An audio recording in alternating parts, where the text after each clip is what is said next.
మహారాష్ట్ర, జార్ఖండ్ ఎన్నికల ఫలితాల కోసం దేశం ఎదురుచూస్తుంది. ఈ రెండు రాష్ట్రాల అసెంబ్లీ ఎన్నికలకు సంబంధించి ఓట్ల లెక్కింపు ప్రక్రియ ఉత్కంఠంగా మారింది. లోక్సభ, హర్యానా ఎన్నికల తర్వాత జరుగుతున్న ఎన్నికల కావడంతో ఇటు బీజేపీ అటు కాంగ్రెస్ వర్గాల్లో ఉత్కంఠ నెలకొన్నది. మెజార్టీ ఎగ్జిట్ పోల్స్ ఈ రెండు రాష్ట్రాల్లో కూడా బీజేపీ కూటమి అధికారంలోకి వస్తుందని అంచనా వేస్తుంది. ఇప్పటికే ఈ రాష్ట్రాల్లో అధికారులు అన్ని ఏర్పాట్లు చేశారు. ఉదయం 11 గంటల వరకు ఎవరు గెలుస్తారనే విషయంపై స్పష్టత రానుంది. ఇక మహారాష్ట్రలో మొత్తం 288 అసెంబ్లీ నియోజకవర్గాలకు ఎన్నికలు జరిగాయి. మొత్తం 288 స్థానాల్లో 4138 మంది అభ్యర్థులు పోటీ చేశారు. 2019 ఎన్నికల్లో 3239 మంది నిలవగా ఈసారి సంఖ్య కొంచెం పెరిగింది. ఈ రెండు రాష్ట్రాల్లో కూటముల మధ్య తీవ్ర పోటీ అయితే నెలకొన్నది. బీజేపీ నేతృత్వంలో ఏక్నాథ్ షిండే, శివసేన, అజిత్ పవార్, ఎన్సీపీలు మహాయుతి కూటమిగా పోటీ చేశారు. మరొక వైపు ప్రతిపక్ష కూటమి మహావికాస్ అఘాడీ కూటమిలో కాంగ్రెస్, ఉద్ధవ్ ఠాక్రే శివసేన, శరద్ పవార్ ఎన్సీపీలు ఉన్నాయి. ఇక మహారాష్ట్రలో అధికారం నిలుపుకోవాలని బీజేపీ కూటమి భావిస్తుంటే లోక్సభ ఎన్నికల ఫలితాలు పునరావృతం చేయాలని ఎంవీఏ అనుకుంటుంది. ఓట్ జిహాద్ అభివృద్ధి నినాదంతో పాటు యోగి ఆదిత్యనాథ్ ఈ యొక్క అంశాలలో కూడా ఆయన ఇన్వాల్వ్ అయి ఉన్నారు. ఇక మొత్తానికి అసలు ఈ రెండు రాష్ట్రాల మధ్య టైట్ ఫైట్ జరుగుతున్న నేపథ్యంలో ఎవరు గెలుస్తారు అనే దానిపై అయితే సర్వత్రా ఉత్కంఠ నెలకొనింది. ఇక మహారాష్ట్ర, జార్ఖండ్లో కొన్ని సర్వేలు మనం గమనించినట్టయితే, ఎగ్జిట్ పోల్స్ మనం ఒకసారి చూసుకున్నట్టయితే, ముఖ్యంగా చాణుక్య స్ట్రాటజీస్ మనం చూస్తే ఎన్డీఏకి సంబంధించి బీజేపీ అలయన్స్లో 152 నుంచి 160 వరకు స్థానాలను కైవసం చేసుకునే అవకాశం కనిపిస్తుంది. అదేవిధంగా మహావికాస్ అఘాడీ 130 నుంచి 138 స్థానాలు కైవసం చేసుకునే అవకాశాలు కనిపిస్తున్నాయి. ఇక అదర్స్ వచ్చి 0 నుంచి 8 మధ్యలో అదర్స్ తీసుకునే అవకాశాలు కనిపిస్తున్నాయి. అదేవిధంగా జార్ఖండ్కు సంబంధించి కూడా మనం చాణుక్య స్ట్రాటజీస్ ఎగ్జిట్ పోల్స్ మనం తీసుకున్నట్లయితే 45 నుంచి 50 స్థానాలు జార్ఖండ్లో ఎన్డీఏ కూటమి సొంతం చేసుకునే అవకాశాలు కనిపిస్తున్నాయి. అదేవిధంగా కాంగ్రెస్ మహావికాస్ అఘాడీ 35 నుంచి 38 స్థానాలు గెలుపొందే అవకాశాలు కనిపిస్తున్నాయి. ఇక ఎంఐఎం అక్కడ పోటీ చేస్తున్నప్పటికీ కూడా ఏ సర్వే కూడా, ఏ ఎగ్జిట్ పోల్స్ కూడా అక్కడ తన మార్కుని చూపించే అవకాశాలు కనిపించట్లేదు. మొత్తంగా ఎంఐ 0కు పరిమితం అవుతుంది. అదర్స్ వచ్చి ఇందులో 3 నుంచి 5 వరకు గెలుచుకునే అవకాశాలు కనిపిస్తున్నాయి. అదేవిధంగా మరొక సర్వే రిపోర్ట్ మనం పోల్స్ చూసుకున్నట్లయితే, పీపుల్స్ ప్లస్ తీసుకుంటే మహారాష్ట్రలో బీజేపీ అలయన్స్ 175 నుంచి 195 వరకు వచ్చే అవకాశాలు కనిపిస్తున్నాయి. అదేవిధంగా కాంగ్రెస్కి 85 నుంచి 112 వరకు దక్కించుకునే అవకాశాలు కనిపిస్తున్నాయి. ఎంఐఎం 0 నుంచి 1 వరకు, అలాగే ఇతరులు 7 నుంచి 12 స్థానాలు గెలుపొందే అవకాశాలు కనిపిస్తున్నాయి. కాకపోతే గతంలో అదర్స్ 40 సీట్లకు స్థానాలకు పోటీ చేస్తే ఇప్పుడు 16 స్థానాలకి పరిమితమయ్యారు. అదేవిధంగా పీపుల్స్కి సంబంధించి ఈ సర్వే జార్ఖండ్కు సంబంధించి కూడా ఇచ్చింది. 45 నుంచి 53 స్థానాలు బీజేపీ కైవసం చేసుకునే అవకాశాలు కనిపిస్తున్నాయి. అదేవిధంగా మహావికాస్ అఘాడీ 24 నుంచి 37, ఎంఐఎం 0, ఇంకా ఇతరులు 6 నుంచి 1. అదేవిధంగా మ్యాట్రిక్స్ అనేది కూడా మరొక ఎగ్జిట్ పోల్స్ని అందుబాటులోకి తీసుకొచ్చింది. ఇందులో ఎన్డీఏ 150 నుంచి 170 వరకు మహారాష్ట్రలో, 110 నుంచి 130 వరకు కాంగ్రెస్, అదేవిధంగా ఎంఐ యథావిధిగా 0కి పరిమితం కానుంది. అదర్స్ 8 నుంచి 10 స్థానాలు గెలుపొందే అవకాశాలు కనిపిస్తున్నాయి. అదేవిధంగా జార్ఖండ్లో చూసుకున్నట్లయితే 42 నుంచి 47 ఎన్డీఏ కూటమి కైవసం చేసుకునే అవకాశాలు ఉన్నాయి. మహావికాస్ అఘాడీ 25 నుంచి 30, అలాగే ఎంఐఎం యథావిధిగా 0, అదర్స్ వచ్చి 3 నుంచి 5 వరకు స్థానాలు కైవసం చేసుకునే అవకాశాలు కనిపిస్తున్నాయి. ఈ సర్వేలన్నీ చూసుకున్నట్లయితే అన్నీ కూడా ఇప్పుడు మహాయుతి కూటమికే ఫేవర్గా ఉన్నాయి అని అయితే చెప్తూ ఉన్నాయి. ఈ రెండు రాష్ట్రాల్లో కూడా బీజేపీ అలయన్స్తో ఉన్న పార్టీ ఈ కూటమి విజయకేతనం ఎగరవేసేదాకా సర్వేస్ అయితే చెప్తున్నాయి. ఇందులో మనకి మహారాష్ట్రకు 145 సీట్లు మ్యాజిక్ ఫిగర్గా ఉంది. జార్ఖండ్కి అయితే 81 స్థానాలు అయితే మనకి పోటీ చేస్తూ ఉండగా 41 మ్యాజిక్ ఫిగర్గా ఉంది. అసలు ఈ మ్యాజిక్ ఫిగర్ని ఎవరు అందుకోనున్నారు? ఎగ్జిట్ పోల్స్, సర్వేస్ కూడా దానికి అనుగుణంగానే ప్రస్తుత పరిస్థితులు, ఫలితాలు వస్తాయా అనేది మనతో పాటు మాట్లాడడానికి స్టూడియోలో మనకి బీజేపీ నుంచి డాక్టర్ పలనాటి వెంకటరెడ్డి గారు ఉన్నారు. నమస్కారం అండి. అదేవిధంగా మనకి కాంగ్రెస్ నుంచి డాక్టర్ లింగం యాదవ్ గారు ఉన్నారు. నమస్కారం అండి. నమస్కారం. వెంకటరెడ్డి గారు కొన్ని రిపోర్ట్స్, సర్వేస్, ఎగ్జిట్ పోల్స్ అన్నీ చూసినప్పటికీ కూడా మహారాష్ట్ర అలాగే జార్ఖండ్ ఈ రెండు రాష్ట్రాలకి సంబంధించి విజయ వైపు వెళ్ళే అవకాశాలు ఎక్కువగా ఇప్పుడు బీజేపీ మహాయుతి కూటమికి ఎక్కువగా ఉన్నాయంటూ కూడా చెప్తున్నారు. మరి ఆ సర్వేస్ కొన్నిసార్లు తారుమారవచ్చు, అనుకున్న ఫలితాలు రాకపోవచ్చు. మీరేమనుకుంటున్నారు? ఈ రాష్ట్రాల ఫలితాలు ఎలా వస్తాయి అనుకుంటున్నారు? ముందుగా మీకు అలాగే బీఆర్కే న్యూస్ ప్రేక్షకులకి ప్యానెల్ ఉన్న మిత్రులకు నమస్కారం. భారతీయ జనతా పార్టీ ముందు నుండి కూడా అంటే గత 10 సంవత్సరాల కాలంలో భారతీయ జనతా పార్టీ అధికారంలో ఉంది కేంద్రంలో. సో చేస్తున్న అభివృద్ధి కానీ సంక్షేమ పథకాలంతా కూడా అన్నీ కూడా తెలంగాణలో కాకుండా భారతదేశం మొత్తం కూడా ప్రజలకి రీచ్ అవుతున్నాయి కాబట్టి భారతీయ జనతా పార్టీని ఆదరిస్తున్నారు. మీరు ఇప్పుడు అన్నారు ఎగ్జిట్ పోల్స్లో చాలా వరకు ఎన్డీఏకి ఫేవర్లో ఉన్నాయని చెప్పేసి. ఎగ్జిట్ పోల్స్ డెఫినెట్గా ఎగ్జిట్ పోల్స్ పక్క రిజల్ట్స్ కాకుండా కూడా ఎగ్జాక్ట్ పోల్స్. సో అంతకుముందు ఇచ్చినట్టుగానే ఇప్పుడు కూడా ఎక్కడ చూసినా కూడా మోస్ట్ ఆఫ్ ది సర్వీస్ అన్నీ కూడా ఏం చూపిస్తున్నాయంటే ఎన్డీఏకి ఫేవర్గా కనపడతా ఉన్నాయి. ఎన్డీఏకి గెలుస్తుంది అని చెప్పేసి మహారాష్ట్ర కానీ జార్ఖండ్ ఎలక్షన్స్ కానీ. ఎందుకంటే మహారాష్ట్రలో చేసిన అభివృద్ధి అఫ్కోర్స్ కొంత యాంటీ ఇన్కంబెన్సీ ఉండే ఎప్పుడు పార్లమెంట్ ఎన్నికల వరకే. పార్లమెంట్ ఎన్నికల తర్వాత మళ్ళీ మొత్తం టోటల్గా సీన్ అంతా కూడా మారిపోయింది. అక్కడ ఏమవుతుందంటే పార్లమెంట్ ఎన్నికల్లో కొంత అక్కడ శివసేన కానీ ఏదైతే ఏకనాథ్ షిండే ముఖ్యమంత్రి గారు, అలాగే అజిత్ పవార్, తర్వాత Devendra Fadnavis deputy chief minister, వీళ్ళంతా కూడా కలిసి ఎట్టి పరిస్థితుల్లో మహారాష్ట్రను డెవలప్ చేయాలి, ఇంకా ముందుకు తీసుకెళ్ళాలి, మహారాష్ట్ర ప్రజలకి సంక్షేమ పథకాలు అందించాలనే ఆలోచనతోటి మరి ఇప్పుడు ఈరోజు ఈ పార్లమెంట్ ఎన్నికల తర్వాత అంతకుముందు ఏమనుకున్నారంటే అంతకుముందు మనం చూసాం 2024లో పార్లమెంట్ ఎన్నికల్లో కాంగ్రెస్ పార్టీకి తర్వాత మిగతా ఎన్సీపీ కొంత మెజారిటీ ఉండే. సో ఇప్పుడు అంటే మాకు దగ్గర మొత్తం ఒక కాన్స్టిట్యున్సీ చూసుకుంటే ఒక 6 అసెంబ్లీలు ఉంటాయి. దాంట్లో ఒక మొత్తం టోటల్ మహారాష్ట్రలో 126 దాకా వచ్చినాయి. ఇది పార్లమెంట్ ఎన్నికల్లో వస్తాయి. కానీ దీంట్లో కాంగ్రెస్ పార్టీ మిగతా పక్షాలకి దగ్గర 150 పైన. కానీ ఇప్పుడు చూసుకుంటే అట్లా లేదు. మళ్ళీ టోటల్ సర్వీస్ అంతా కూడా ఉల్టా అయిపోయింది టోటల్గా.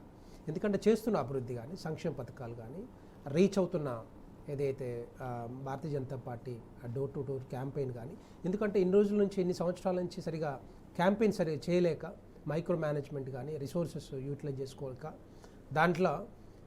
దాంతోపాటుగా ఏదైతే మనం డోర్ టు డోర్ క్యాంపెయిన్ ద్వారా భారతదేశంలో ఉన్న కేంద్ర ప్రభుత్వం పథకాలు ఇవన్నీ కూడా తీసుకెళ్తున్నాం కాబట్టి ఈరోజు భారతీయ జనతా పార్టీని ఆదరిస్తూ ఉన్నారు, అభిమానిస్తున్నారు, ఓట్లేసి గెలిపిస్తూ ఉన్నారు. సో దీంట్లో ఎవరికి అనుమానం లేదు. ఎందుకంటే మనం అంతకుముందు చూసినా కూడా ఛత్తీస్గఢ్ కానీ మధ్యప్రదేశ్ కానీ లేకపోతే రాజస్థాన్ ఎన్నికల్లో కానీ ఎవరు అనుకోలేదు కాంగ్రెస్ పార్టీ గెలుస్తుందని చెప్పి చాలామంది అనుకున్నారు. కానీ అదంతా కూడా ఎట్లయిపోయిందంటే తర్వాత ఎలక్షన్లో రిజల్ట్ చూసేసరికి టోటల్గా భిన్నంగా ఫలితాలు వచ్చినాయి. అంటే భారతీయ జనతా పార్టీని గెలిపించారు. సో భారతీయ జనతా పార్టీని అభిమానిస్తూ ఉన్నారు. దాంతోపాటుగా మొన్న రీసెంట్గా హర్యానా ఎలక్షన్స్ చూస్తే హర్యానా ఎలక్షన్స్లో బేసిక్గా ఏమనుకున్నారు, టోటల్గా కాంగ్రెస్ పార్టీ వైపే మొగ్గు చూపుతూనే ఉన్నారు హర్యానా ప్రజలు, హర్యానా రైతులు అని చెప్పి అంత మనం చూసాం. చాలామంది ఏంటంటే అక్కడ రైతులందరూ కూడా భారతీయ జనతా పార్టీకి వ్యతిరేకంగా పనిచేస్తూ ఉన్నారు. భారతీయ జనతా పార్టీ అంటే అభిమానిస్తలేరు, రోడ్ల మీదకి వచ్చి ధర్నాలు చేస్తున్నారు రకరకాల రైతుల సమస్యల మీద అని చెప్పారు. అదే రైతులు మళ్ళీ ఇప్పుడు టోటల్గా భారతీయ జనతా పార్టీ వైపు మరి మొగ్గు చూపారు, అక్కడ గెలిపించారు కూడా. ఎవరు అనుకోలేదు. ఏ సర్వేలు కూడా ఈవెన్ సర్వేలు కూడా భిన్నంగా ఇచ్చాయి చెప్పాలంటే. ఆ సర్వేలన్నీ కూడా కాంగ్రెస్ పార్టీ మిత్రపక్షాలకు ఇచ్చాయి తప్పితే అక్కడ వాళ్ళకి జాట్ అని నాన్ జాట్ అని కమ్యూనిటీస్ మధ్యలో ఏదైతే వాళ్ళు అనుకున్నారో గెలుస్తాం కంపల్సరీగా కాంగ్రెస్ పార్టీ గెలుస్తుందని చెప్పి అన్నారో అది భిన్నంగా ఫలితాలు వచ్చాయి. సో అక్కడ కూడా మళ్ళీ భారతీయ జనతా పార్టీ గెలిచింది. సో 4 రాష్ట్రాలు చూసుకుంటే 4 రాష్ట్రాల్లో ఖచ్చితంగా భారతీయ జనతా పార్టీ గెలిచింది కదా. అదేవిధంగా ఇప్పుడు కూడా మహారాష్ట్ర కానీ జార్ఖండ్లో కానీ సో ఇదే ఫలితాలు వస్తూ ఉన్నాయి, భారతీయ జనతా పార్టీ గెలుస్తుంది.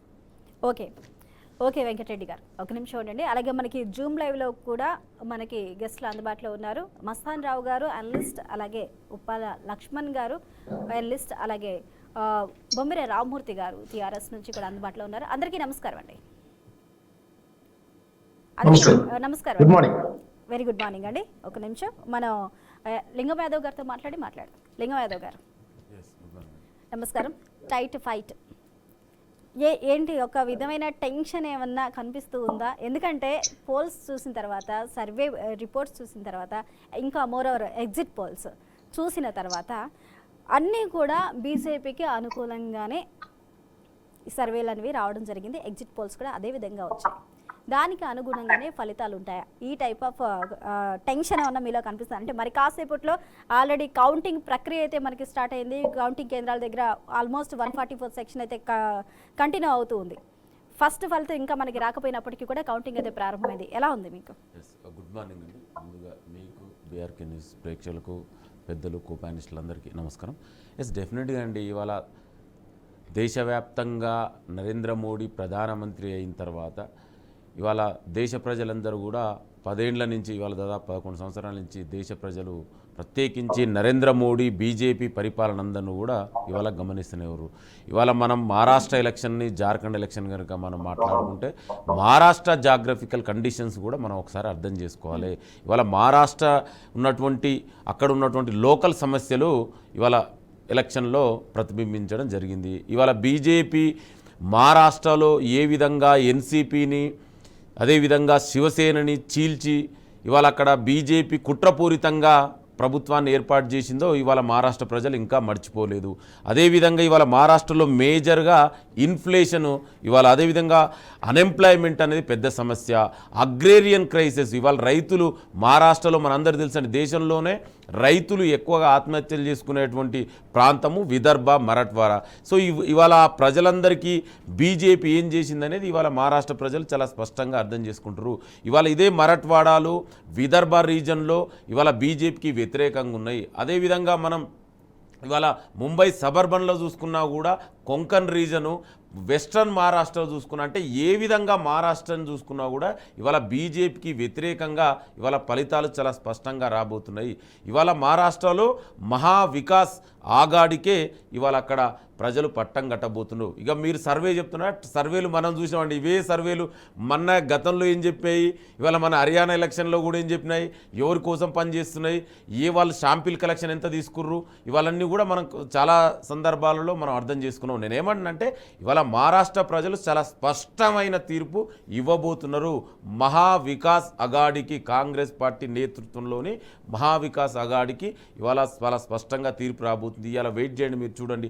అదేవిధంగా జార్ఖండ్లో కూడా ఎలక్ట్ అయినటువంటి ప్రభుత్వాన్ని ఏ విధంగా బీజేపీ తనకున్నటువంటి జేబు సంస్థలైనటువంటి ఈడీ, సిబిఐ, ఐటీలను ప్రయోగించి ఏ విధంగా వాళ్ళని అణచివేయడానికి చూసిర్రు, ఏ విధంగా వాళ్ళ పార్టీలు నచ్చని పార్టీలు, ప్రాంతీయ పార్టీలు, ప్రతిపక్ష పార్టీల మీద కేసులు పెడుతున్నారని ఇవాళ చాలా స్పష్టంగా మనకు అర్థమవుతుంది.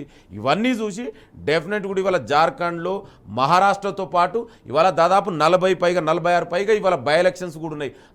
దాదాపు చాలా, అందులో 2 ఎంపీ లోక్సభ కాన్స్టిట్యున్సీ కూడా ఉన్నాయి. ఇప్పుడు వాయనాడు దగ్గర కూడా ఇవాళ రాహుల్ గాంధీ రిజైన్ చేసిన. సో ఇవాళ ఓవరాల్గా కూడా కాంగ్రెస్ పార్టీకి మంచి ఫలితాలు రాబోతున్నాయి. ఇవన్నీ కూడా బీజేపీకి వ్యతిరేకంగా వస్తున్నాయి. ఎందుకంటే ఇవాళ బీజేపీ చేస్తున్నటువంటి ఈ అప్రజాస్వామిక విధానాలు, నియంతృత్వ విధానాలు, ఇవాళ అనుసరిస్తున్న దేశ సంపద అంతా కూడా ఇవాళ ఎవరికి, అంబానీ, ఆదానికి ఏ విధంగా దోషిపెడుతున్నారు అనేది ఇవాళ ప్రజలు చాలా స్పష్టంగా అర్థం చేసుకున్నారు.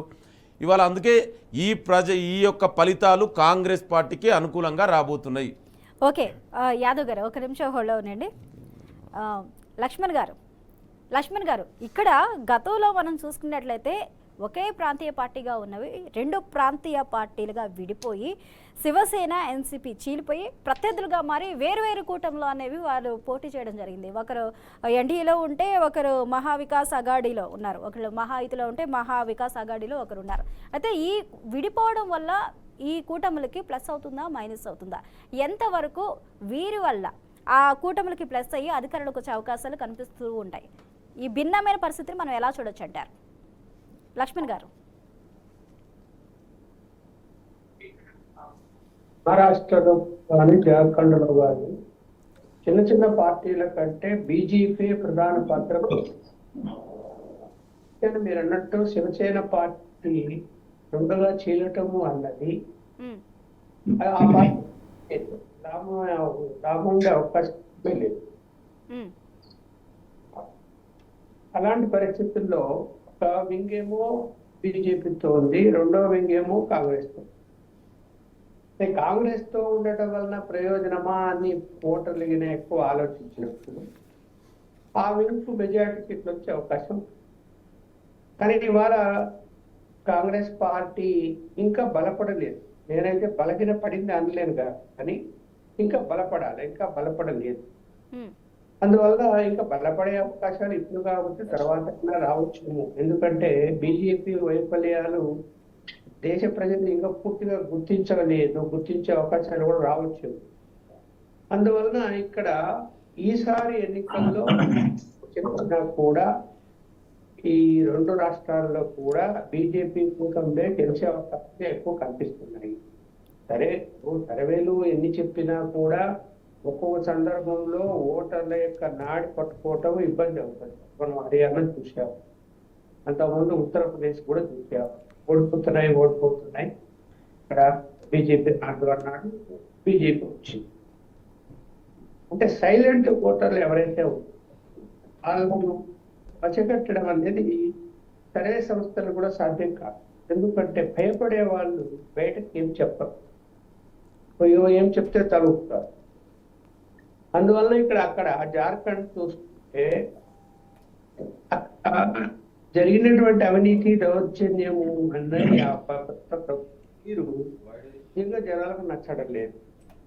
సరే మహారాష్ట్రలో అంటే మన కాంగ్రెస్ మిత్రుడు చెప్పినట్టు ఈ శివసేన చించడము, తర్వాత మళ్ళీ కాంగ్రెస్ శివసేన అధికారాన్ని లాక్కోవడం, షిండేను ముఖ్యమంత్రి చేయటము, అది కరెక్టా కాదంటే రాజకీయాలు ఏది కరెక్ట్ కాదో మనం ఏం చెప్పలేము. ఎందుకంటే వాళ్ళ రాజకీయాలు అలా అయిపోయి ఏదైతే చట్టంలో లొసుకులు ఉన్నాయో, పార్టీల ఫిరాయింపు చట్టంలో లొసుకులు ఉన్నాయో దాన్ని ఉపయోగించుకొని అన్ని రాజకీయ పార్టీలు లాభపడుతున్నాయి. పోయి ఆ ఫిరాయింపు చట్టాన్ని సరిదిద్దుతారంటే బీజేపీ ప్రభుత్వం కూడా సరిదిద్దలేకపోయింది ఇప్పటి వరకు. అందువల్ల అక్కడ సరే మొదట మ్యాండేట్ ఎవరికి ఇచ్చారు? బీజేపీకి శివసేనకి ఇచ్చారు కదా. గత ఎన్నికల్లో ఇచ్చినప్పుడు ప్రభుత్వం అధికారంలోకి వచ్చింది. తర్వాత పుత్రోత్సాహం అన్నది ఫోటోలో చాలా ఇబ్బందులు పాలు చేస్తుంది. ఠాక్రే తన కొడుకు గురించి ఆలోచించాడు, గొడవలు వచ్చాయి, విడిపోయిన తర్వాత షిండే దాన్ని విడగొట్టింది షిండే వర్గం. ఈ యొక్క కేంద్రంలో ప్రభుత్వం మొత్తం మీద ఫామ్ చేశారు. మరి ఎన్సీపీ నుంచి కొంతమంది తీసుకున్నారు. స్థిరంగానే ప్రభుత్వ పాలన జరిగింది ఇప్పటి వరకు. ఎలా జరిగింది? ప్రజలు సంతృప్తికరంగా ఉన్నారా అంటే అవి మనం చెప్పలేము. ఎందుకంటే ప్రజలు వాళ్ళ కట్టి కనపడేటువంటి అనేక విషయాలు దృష్టిలో పెట్టుకుని ఓటేస్తారు. రాష్ట్ర ఎన్నికలు కావు. అదే దేశ ఎన్నికలు అంటే అది ఆలోచన విధానం వేరేగా ఉంటుంది. రాష్ట్ర ఎన్నికలు ఎమ్మెల్యే అక్కడ పరిస్థితులు అనుకూలంగా ఉన్నాడా లేదా, ఆయన ఏ అభ్యర్థిని పోటీలోకి తిప్పారు, నేచర్ ఏంది, అభివృద్ధి చేశాడా లేదా, ఇవన్నీ పరిగణలోకి తీసుకుంటారు. కాబట్టి అక్కడ ప్రస్తుత ప్రభుత్వం మీద పూర్తి వ్యతిరేకత కూడా కనిపించలేదు. ఈ సర్వేలన్నీ చెప్పిన దాన్ని బట్టి కూడా పూర్తి వ్యతిరేకత ఉంటే జనం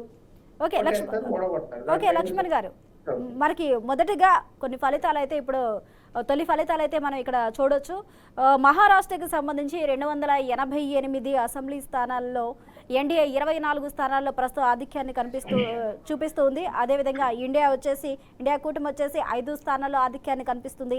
అదేవిధంగా జార్ఖండ్లో 81 స్థానాలకు 6 స్థానాల్లో ఎన్డీఏ కూటమి ఆధిక్యాన్ని చూపిస్తుంది. అలాగే ఇండియా 4 స్థానాల్లో ఆధిక్యాన్ని అయితే చూపిస్తుంది కాంగ్రెస్ కూటమి. మొత్తానికి ఇక్కడ ఆధిక్యాన్ని అయితే ఎన్డీఏ చాలా స్పష్టంగా తొలిసారిగానే మొదటిలోనే మనకి ఇక్కడ కనిపిస్తుంది. ఎన్డీఏ 24 స్థానాల్లో మహారాష్ట్ర ఆధిక్యంలో కొనసాగుతుంది. జార్ఖండ్ ఎన్డీఏ 6 స్థానాల్లో ఆధిక్యంలో కొనసాగుతుంది. ఒక నిమిషం హోల్డ్లో ఉండండి లక్ష్మణ్ గారు. అదేవిధంగా మస్తాన్ రావు గారు.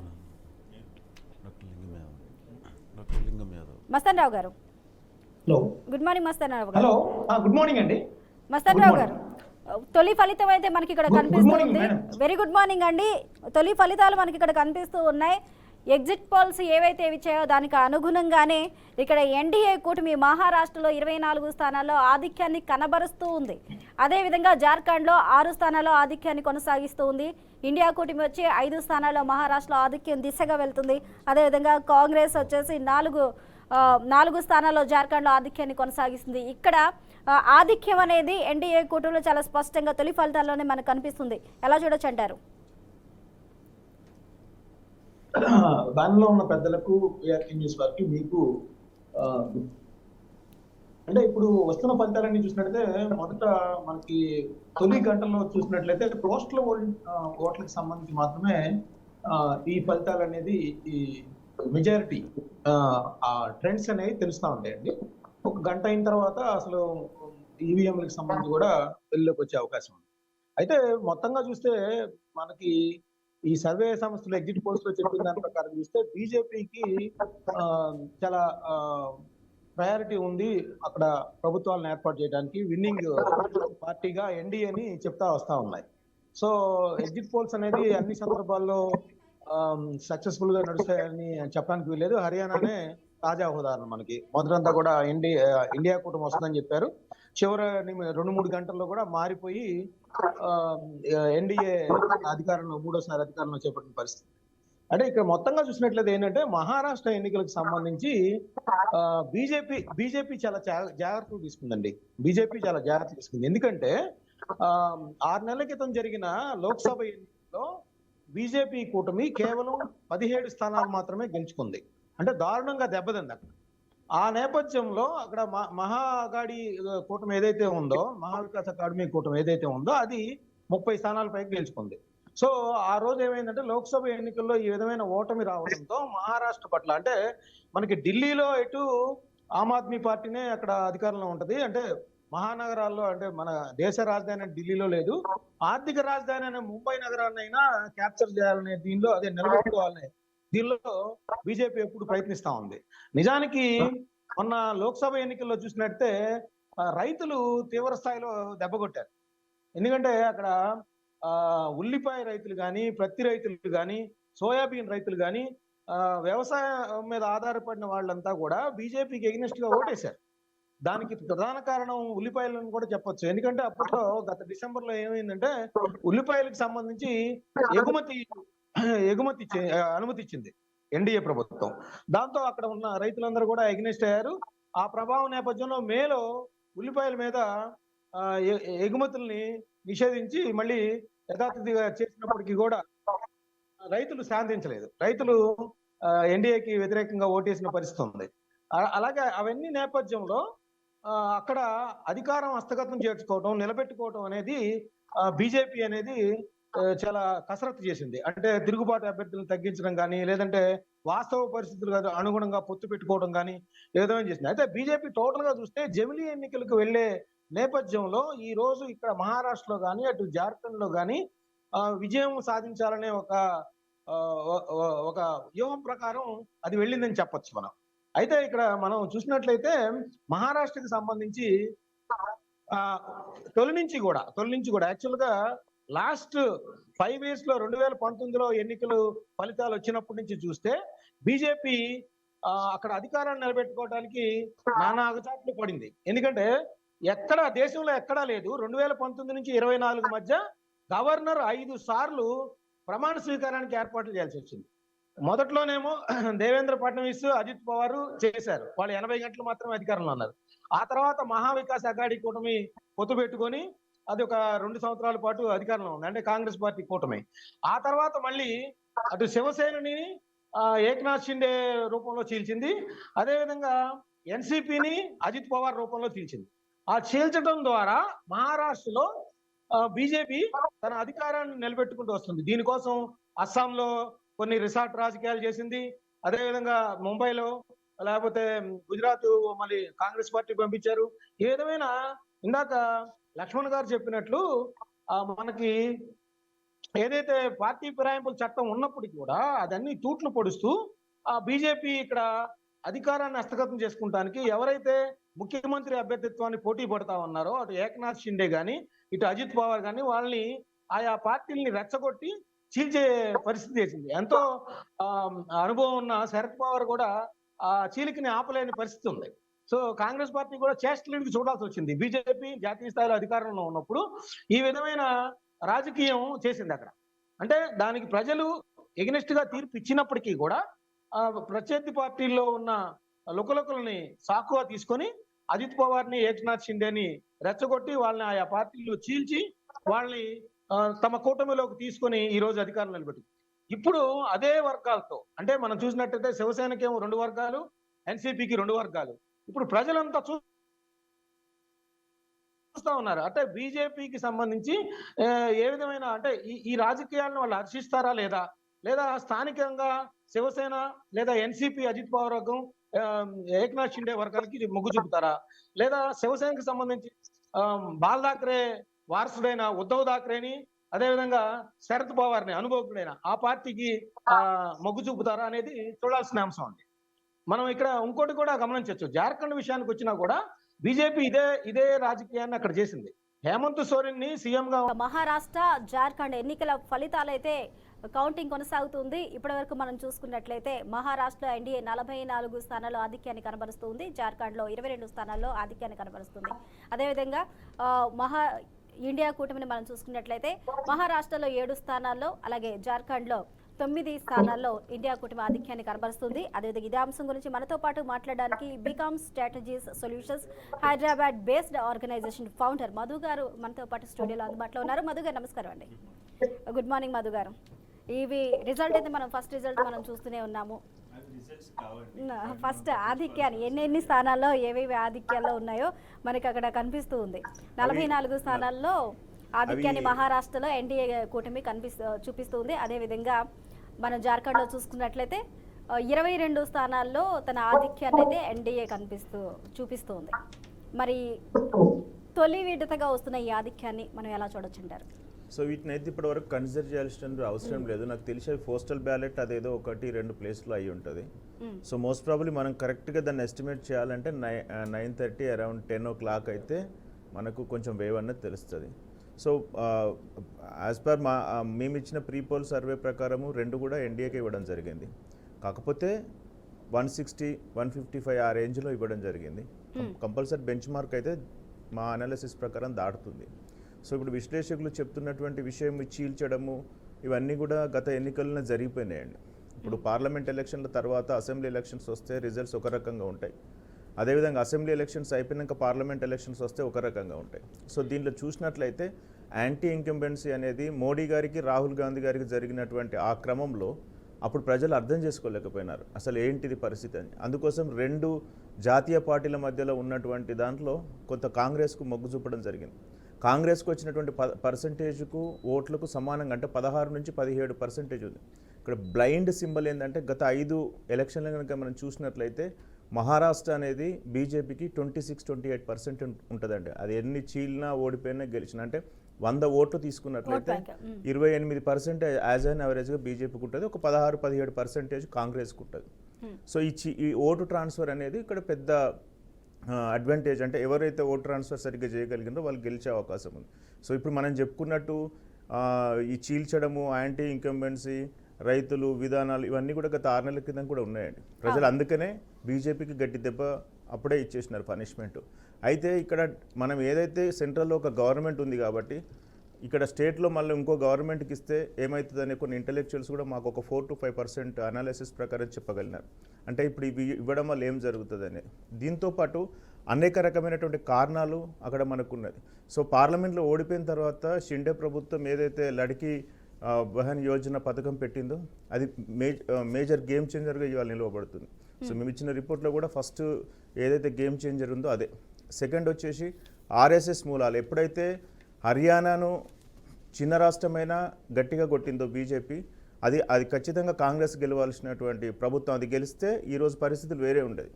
కాబట్టి అక్కడ దాన్ని కొంచెం పాజిటివ్గా తీసుకొని ఇక్కడ కూడా అలాంటి పోల్ మేనేజ్మెంట్ లాంటివి చూసింది. దీంట్లో సెకండ్ గేమ్ చేంజర్ వచ్చేసి ఆర్ఎస్ఎస్ అండ్ వజ్రదంగి వీళ్ళ బీజేపీ అనుబంధ సంఘాలు చాలా కష్టపడడం జరిగింది. సో బీజేపీ కూడా అంత కాన్ఫిడెంట్గా ఏం లేదు. కాకపోతే శరద్ పవార్ గారు, ఏదైతే ఏక్నాథ్ షిండే గారు, తర్వాత ఇక్కడ కాంగ్రెస్ పటోలీ గారు చాలా కష్టపడడానికి ఏం లేదు. రాహుల్ గాంధీ గారు చాలా ఛాలెంజింగ్గా తీసుకున్నారు. కాకపోతే వీళ్ళందరి ప్రచారానికంటే రాహుల్ గాంధీ గారి జోడో యాత్రనే ఈరోజు ఆయనతో ఈ సీట్లు రావడానికి కారణమవుతుంది ఇక్కడ మహారాష్ట్రలో. సో మోడీ గారి ప్రభుత్వం మీద యాంటీ ఇంకంబెంట్స్ అనేది చాలా ఉండే లాస్ట్ అన్ని రాష్ట్రాల్లో ఎలక్షన్స్ ఎట్లా వచ్చినాయో మహారాష్ట్రలో కూడా అట్లే వచ్చినాయి. కాకపోతే కొంచెం ఎక్కువ ఈ చీలికల వల్ల రావడం జరిగింది. చీలికలు మర్చిపోయినారు ప్రజలు, మనం ఇంక అక్కడే ఉన్నాం, అప్డేట్ కాలేదు. ఓకేనా.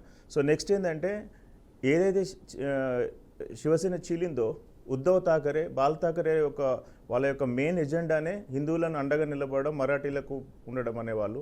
ఒక సెక్యులర్ పార్టీతో ఏదైతే జతగట్టిర్రో అది కొన్ని రకాలైనటువంటి వర్గాల ప్రజలు దాన్ని జీర్ణించుకోలేకపోయినారు.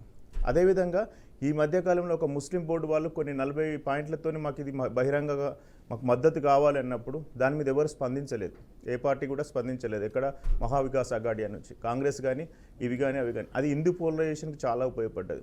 ఇట్లా గ్రౌండ్ లెవెల్లో మనం చూసినట్లయితే మనం అనుకున్న దానికంటే ఎక్కువ పాయింట్స్ వేరే ఇన్ఫ్లెక్స్ చూపెట్టగలిగినాయి.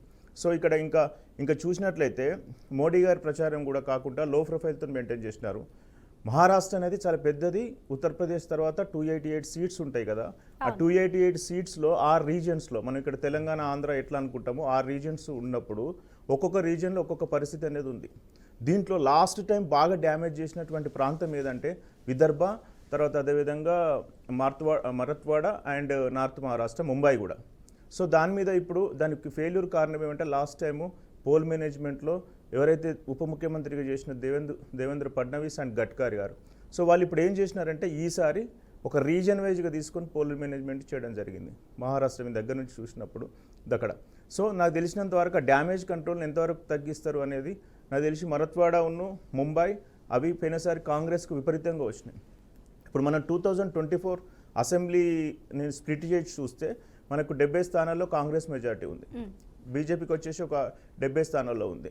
సో యాజ్ అన్ యావరేజ్గా నేను అనుకున్నట్లు ఒక 160-170 వరకు majority up to the mark అనేది దాటే అవకాశం ఉంటుంది.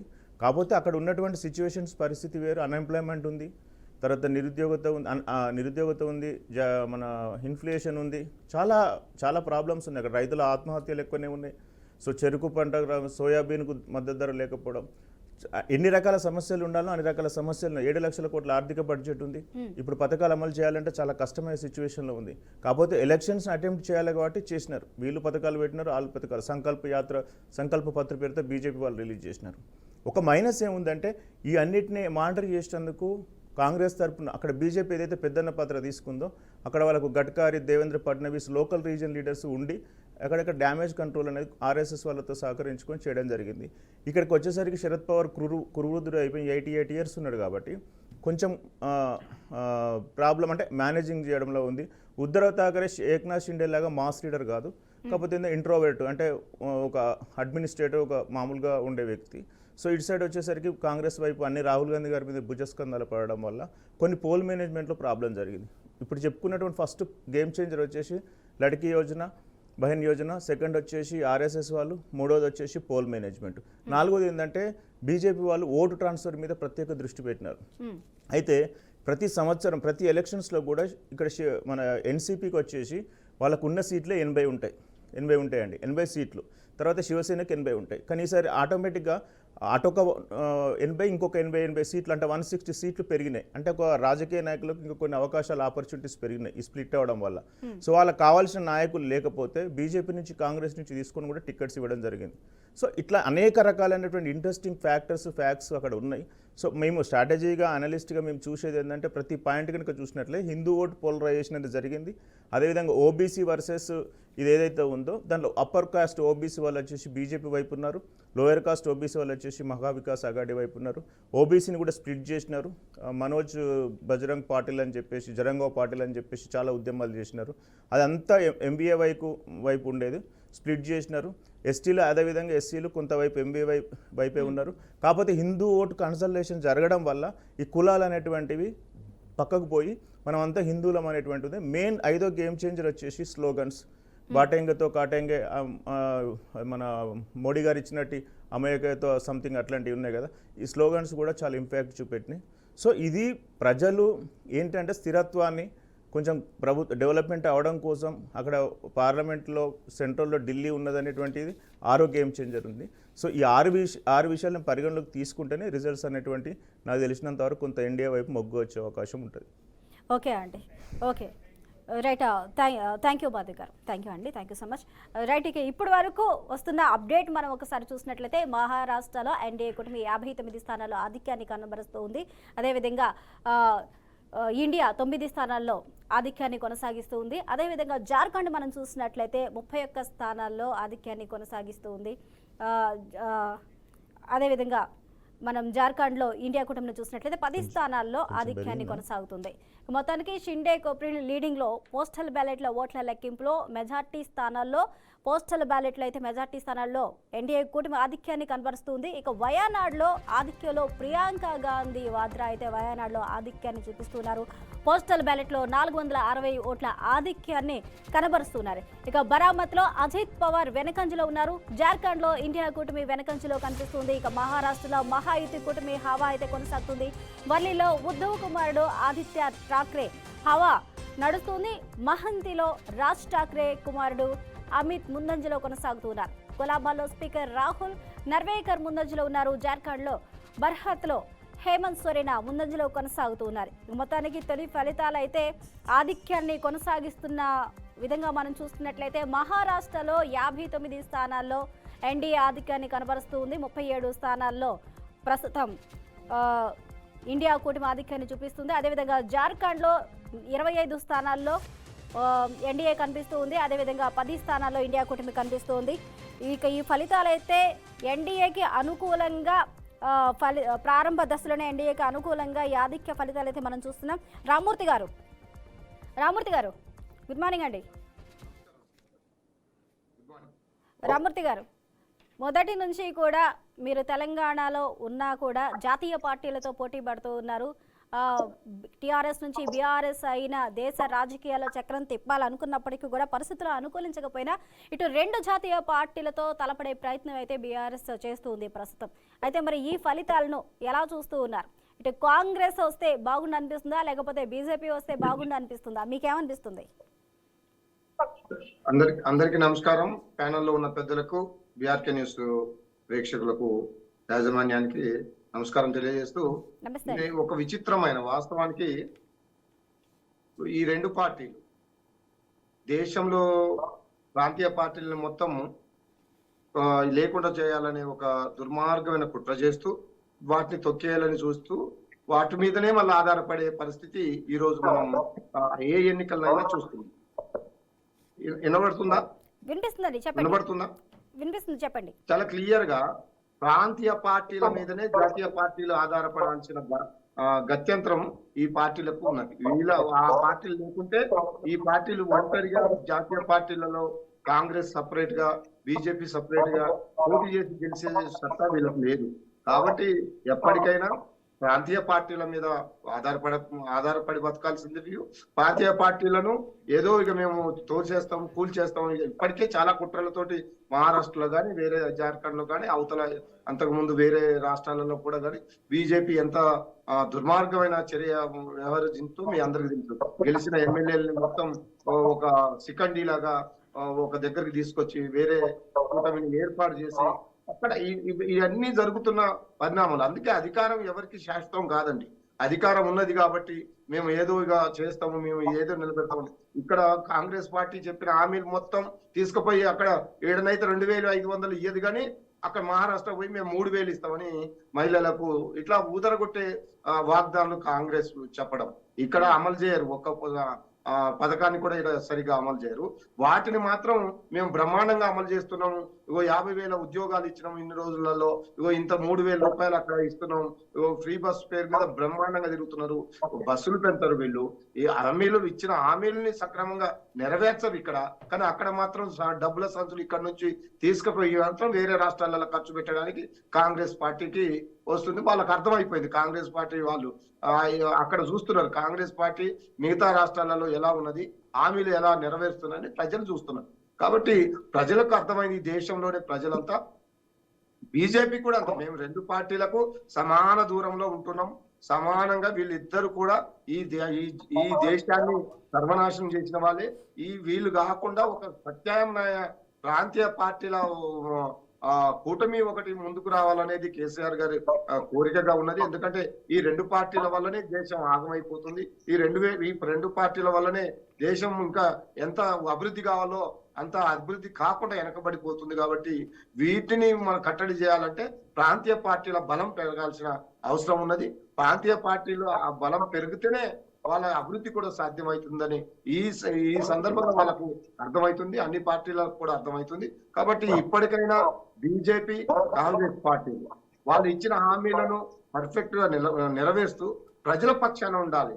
ఒక దుర్మార్గమైన ఒక కుట్ర కుతంత్రాలతోటి మా పార్టీ వాళ్ళు గారు కాబట్టి వీళ్ళ మీద ఈడీ కేసులు పెడదాం, లేదా వీళ్ళ మీద ఏదో రకమైన కేసులు పెట్టి ఆ కక్ష సాధింపు చర్యలు పడదాం అనేది అది రాష్ట్రాలలో ఉన్న కాంగ్రెస్ పార్టీలు కానీ దేశంలో ఉన్న బీజేపీ పార్టీ కానీ ఈ రెండు పార్టీలు కూడా అలా ఒంటెత్తు పోవడం వల్ల ప్రజాస్వామ్యానికి పెద్ద గొడ్డలు పెట్టుగా ఉన్నది.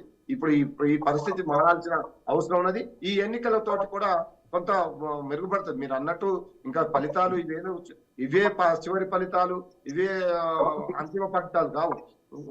ముందు ఇంకా టైం ఉన్నది కాబట్టి ఇవి వచ్చే ముందు ఒక 5,200, 300, 500 ఓట్లతోటి కూడా పోయినసారి తెలంగాణలో ఓడిపోయిన ఎమ్మెల్యేలు మా ఎమ్మెల్యేలు ఉన్నారు. కాబట్టి దానికి ఇప్పుడే మనం చెప్పాల్సిన అది లేదు. కాబట్టి ఇప్పటికైనా ప్రాంతీయ పార్టీలు లేకుంటే ఈ దేశం మనగడ లేదు అనేది ఈ జాతీయ పార్టీలు గమనించాలని ఈ సందర్భంగా తెలియజేస్తారు. ఓకే అండి, రామూర్తి గారు ఒక నిమిషం హోల్డ్ ఉండండి. ఇప్పటి వరకు ఉన్న లేటెస్ట్ అప్డేట్స్ మనం ఒకసారి చూద్దాం. ఇక మహారాష్ట్రలో ఎన్డీఏ 81 స్థానాల్లో ఆధిక్యాన్ని కనబరుస్తుంది. అలాగే ఇండియా కూటమి 62 స్థానాల్లో ఆధిక్యాన్ని కనబరుస్తుంది. అదేవిధంగా జార్ఖండ్లో మహారాష్ట్రకు సంబంధించి ఎన్డీఏ 28 స్థానాల్లో ఆధిక్యాన్ని కనబరుస్తుంది. ఇండియా కూటమి 12 స్థానాల్లో ఆధిక్యాన్ని కనబరుస్తుంది. ఇక వడివడిగా అక్కడ సంఖ్యలు సమీకరణాలు అయితే మారుతూ ఉన్నాయి. ఇండియా కూటమి లేకపోతే ఎన్డీఏనా అనేది పోటాపోటీగా అక్కడ సంఖ్యలు అయితే మారుతూ ఉన్నాయి. మరి చివరి వరకు ఫలితాల్లో ఎవరు గెలుపొందుతారు అన్న ఉత్కంఠ కొనసాగుతుంది. మొత్తానికి ఎన్డీఏ అయితే 84 స్థానాల్లో మహారాష్ట్రలో ఆధిక్యంలో కొనసాగుతుంది. వెంకటరెడ్డి గారు చూసిన పోస్టల్ బ్యాలెట్ అంశాలను మనం చూస్తున్నట్లయితే ఎన్డీఏ అధికారంలో ఆధిక్యాన్ని కనబరుస్తుంది. అధికారాన్ని కాకపోయినా ఆధిక్యాన్ని అక్కడ మనకి కనబరుస్తుంది. ఇంకొక విషయం, ఇండియా కూడా మహారాష్ట్రలో పోటాపోటీ సమీకరణాలు అక్కడ మనకి కనిపిస్తూ ఉన్నాయి. ఇమీడియట్గా నెంబర్ అనేది అక్కడ మనకి చేంజ్ అవుతూ ఉంది. ఎలా ఉంది అంటారు ఈ పోస్టల్ బ్యాలెట్కి సంబంధించి? వయనాడులో కూడా ప్రియాంక గాంధీ ఆధిక్యంలో కనిపిస్తూ ఉన్నారు, చెప్పండి. డెఫినెట్గా, ఎందుకంటే మహారాష్ట్రలో ముందుగా చెప్పినట్టుగానే ఇప్పుడు అన్ని ఏదైతే ఎగ్జిట్ పోల్స్ వస్తూ ఉన్నాయో అవి డెఫినెట్గా అదే కొంత పర్సంటేజ్ ముందు నుంచి కూడా మనం తీసుకున్నట్లయితే 2019 నుంచి ఇప్పటివరకు 2 అసెంబ్లీ ఎలక్షన్స్ కానీ 2 పార్లమెంట్ ఎలక్షన్స్ కానీ భారతీయ జనతా పార్టీ ఓట్ షేరు అక్కడ ఏమాత్రం మారలేదు. 26% నుంచి 28% వరకు ఇప్పటివరకు కంటిన్యూస్గా కన్సిస్టెంట్గా అట్లాగే ఉంటుంది. సో అక్కడ తగ్గింది ఏం లేదు, ఎందుకంటే భారతీయ జనతా పార్టీకి ఆదరించే అభిమానులు ఉన్నారు, అక్కడ ఓట్లు వేసే వాళ్ళు ఉన్నారు కాబట్టి. సో పార్లమెంట్ ఎన్నికల్లో కొన్ని యాంటీ ఇన్కంబెన్సీ ఉండి తర్వాత దాంట్లో కొన్ని స్థానాలు తగ్గినా కూడా ఇప్పటివరకు అదే పర్సెంటేజ్ అయితే ఉంది, 28% అట్లాగే ఉంది. ఓట్ బ్యాంక్ విషయానికి వచ్చేసరికి సేమ్ అట్లాగే మెయింటైన్ అవుతుంది. కొంచెం తేడాతోటి ఒడిదుడుకులు అటు ఇటు ఉన్నప్పటికీ, కాస్త వ్యతిరేకత ఉన్నప్పటికీ ఆ ఓట్ బ్యాంక్ అనేది అలా కాపాడుకుంటూ వచ్చారు. దగ్గర ఒక 30 స్థానాల్లో 5,000 లోపలనే ఉన్నాయి. అందుకే నేను ఏమంటున్నా అంటే ఇప్పుడు భారతీయ జనతా పార్టీ గెలవాలన్నా కూడా దగ్గర 20 నుంచి 30 స్థానాల్లో కొంచెం తేడా కొద్దిగా నెంబర్ పెరిగిందంటే ఆటోమేటిక్గా భారతీయ జనతా పార్టీ గెలిచే అవకాశాలు ఉన్నాయి. ఎందుకంటే దాంట్లో అంటే దాంతోపాటుగా కొన్ని సంక్షేమ పథకాలు ఏదైతే తీసుకొచ్చిందో భారతీయ జనతా పార్టీ పార్లమెంట్ ఎలక్షన్ తర్వాత దాన్ని ఆదరిస్తున్నారు, అభిమానిస్తూ ఉన్నారు.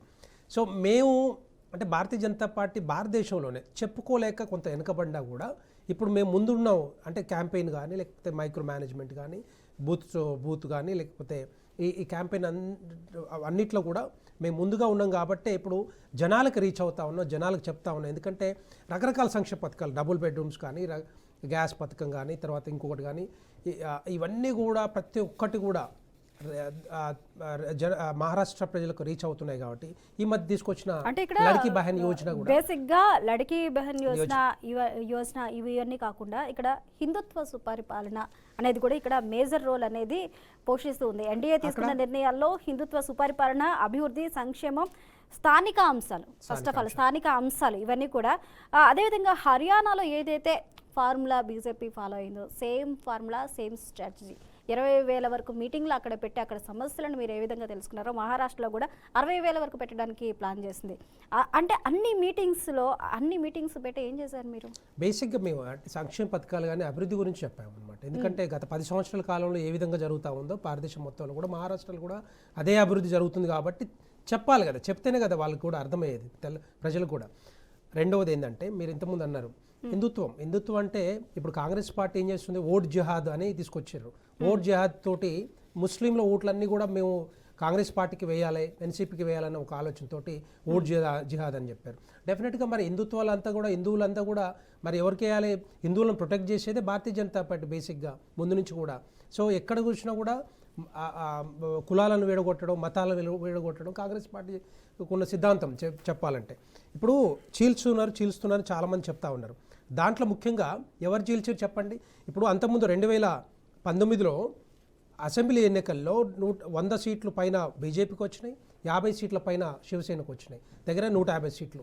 అక్కడ ఎవరికి అధికారం ఇచ్చారు? శివసేన నుంచి ఉద్ధవ్ ఠాకరే నేను ముఖ్యమంత్రి కాంక్షతోటి, ముఖ్యమంత్రి కావాలన్న ఆలోచనతోటి, దుర్మార్గ ఆలోచనతోటి ఆయన వేరే వాళ్ళ కాంగ్రెస్ పార్టీతోటి మిగతా పార్టీలతో కలిచాడు. సో వాళ్ళు ఎవరు చేర్చారు ఇక్కడ? భారతీయ జనతా పార్టీ చేర్చిందా? భారతీయ జనతా పార్టీ అధికారంకు రావాలి, భారతీయ జనతా పార్టీ తరపున ముఖ్యమంత్రిగా ఉండాలి. కానీ అక్కడ ఎవరు? ఉద్ధవ్ ఠాకరే నేను ముఖ్యమంత్రి కావాలని ఒక దుర్మార్గమైన ఆలోచనతోటి కాంగ్రెస్ పార్టీతోటి ఎన్సీపీతో కలిసి అక్కడ భారతీయ జనతా పార్టీని పక్కన పెట్టారు. డెఫినెట్గా రాజకీయాల్లో ఎత్తుకు పై ఎత్తులు డెఫినెట్గా ఉంటాయి.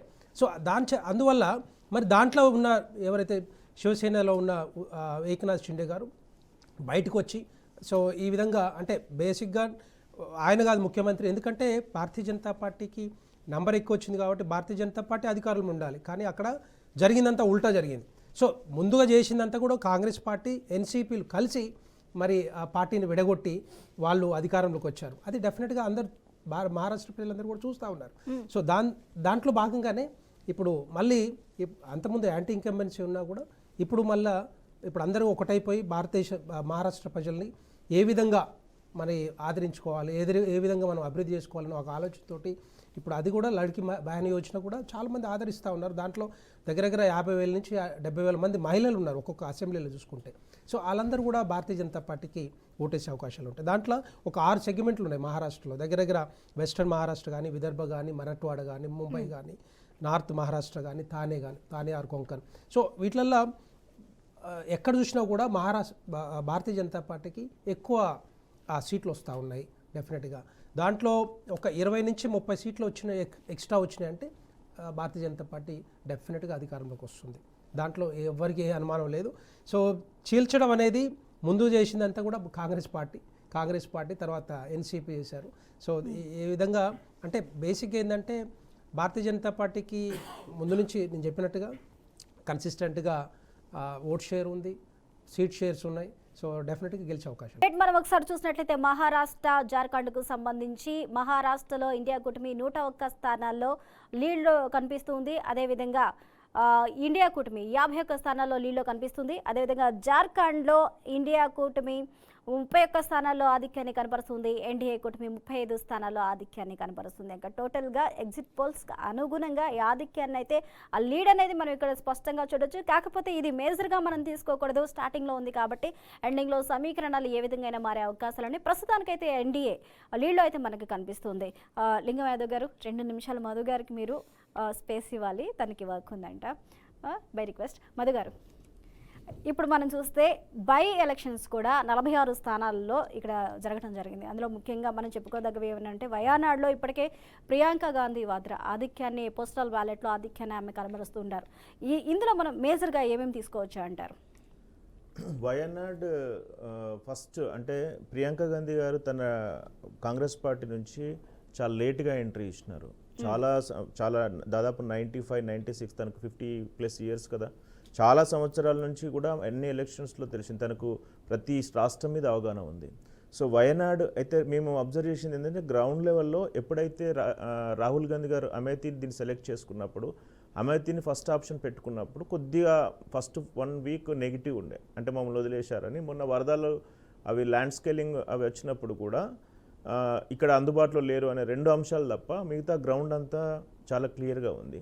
సో మేము అబ్జర్వ్ చేసింది మా సంస్థ తరపున ఏంటంటే వయనాడ్ ఈజ్ ద మరీ అమేథీ రాయబరేలీ అయ్యే అవకాశం ఉంది కాంగ్రెస్ పార్టీకి. సో ప్రియాంక గాంధీకి దాదాపు సౌత్ నుంచి కంట్రోల్ చేయడానికి వయనాడ్ అనేది ఒక ఆప్షన్గా ఉంటుంది. అయితే వయనాడ్లో అక్కడ లెఫ్ట్ పార్టీలు ఏదైతే ఉందో ఉనికిని కోల్పోయే ప్రమాదం ఉంది ఇప్పుడు ప్రజెంట్ కేరళలో. సో కేరళ ఇప్పుడు గ్రౌండ్ సిచ్యువేషన్ కనుక తీసుకున్నట్లయితే కాంగ్రెస్కు చాలా అవకాశాలు ఉన్నాయి. బీజేపీకి అక్కడ పెద్ద స్కోప్ లేదు. అక్కడ ఒక అసెంబ్లీ ఎలక్షన్ రిజల్ట్ వచ్చేది ఉంది బైపోల్స్లో, అది ఇంకా స్టార్ట్ కానట్టు ఉంది. సో వయనాడు చూసినట్లయితే ప్రియాంక గాంధీ గారి యొక్క campaigning style compare to Rahul Gandhi గారి కంటే క్లారిటీగా ఉంటుంది. అంటే ఎక్కడ పరిస్థితులకు అక్కడికి అడ్రస్ చేసే విధానం, ప్రియాంక గాంధీ మన ఇందిరాగాంధీ పోలికలు ఉండడం. సో తర్వాత అక్కడ ఉన్నటువంటి పరిస్థితుల మీద Priyanka Gandhi is better than Rahul Gandhi అంటే నేను అట్లా మీరు కాంట్రవర్సీ చేయకండి. అంటే రాహుల్ గాంధీ గారు చాలా విషయాల మీద అడ్రస్ చేయాల్సి ఉంటుంది, చాలా విషయాలు ఉంటుంది.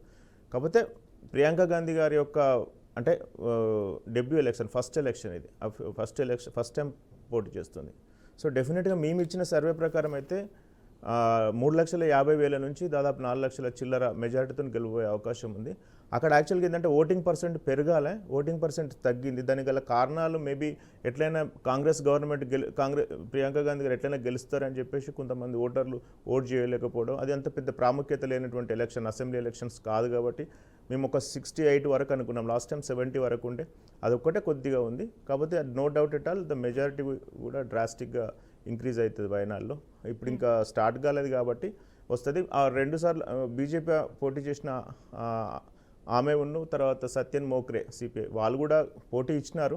కానీ అత్యంతంగా 7 స్థానాలు ఉన్నాయి అసెంబ్లీలో, అందులో 2 ST 1 SC ఉన్నాయి. తో దాదాపుగా వీళ్ళకంటే ఎక్కువ అక్కడ ఆల్ ఇండియా ముస్లిం లీగ్ అని చెప్పేసి ఒక అనుబంధ పార్టీ కాంగ్రెస్ పార్టీకి, వాళ్ళు ఎక్కువ కష్టపడడం జరిగింది వాళ్ళ ఎలక్షన్స్ లాగానే.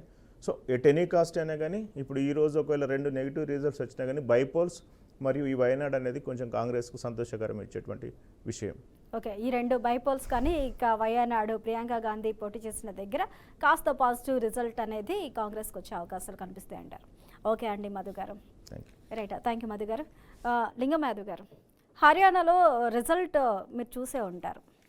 హర్యానా రిజల్ట్ కాంగ్రెస్ అధికారంలోకి వస్తుంది, కాంగ్రెస్ అధికారంలోకి వస్తుంది అనుకున్నప్పటికీ కూడా అక్కడ డిఫరెంట్ రిజల్ట్ అనేది కాంగ్రెస్ ఫేస్ చేయాల్సి వచ్చింది. అయితే అక్కడ ప్రాంతీయ పార్టీని కలుపుకోకుండా మిత్రపక్షాలను కలుపుకోకుండా ఇండివిజువల్గా పోటీ చేసిన పరిస్థితులు ఉన్నాయి. అయితే దానివల్ల తీసుకున్న పరిస్థితుల వల్ల ఏవైతే ఉన్నాయో, తీసుకున్న నిర్ణయాలు ఏవైతే ఉంటాయో ఆ తప్పు మళ్ళీ చేయకుండా ఈ ఎలక్షన్స్లో మహారాష్ట్ర కానీ లేకపోతే జార్ఖండ్ ఎలక్షన్స్లో కానీ మిత్రపక్షాలతో కలిసి ముందుకెళ్లే సాహసం చేసింది. అంటే ఫేస్ టు ఫేస్ మనం ఇక్కడ చూసుకున్నట్లయితే 75 స్థానాల్లో బీజేపీ, అలాగే బీజేపీ కూటమి, కాంగ్రెస్ కూటమి, ఈ 2 కూడా 75 స్థానాల్లో పోటాపోటీగా ఫేస్ టు ఫేస్ పోటీ నిలబడ్డాయి మిగిలినవి మిత్రపక్షాల్లో ఉన్నప్పటికీ కూడా.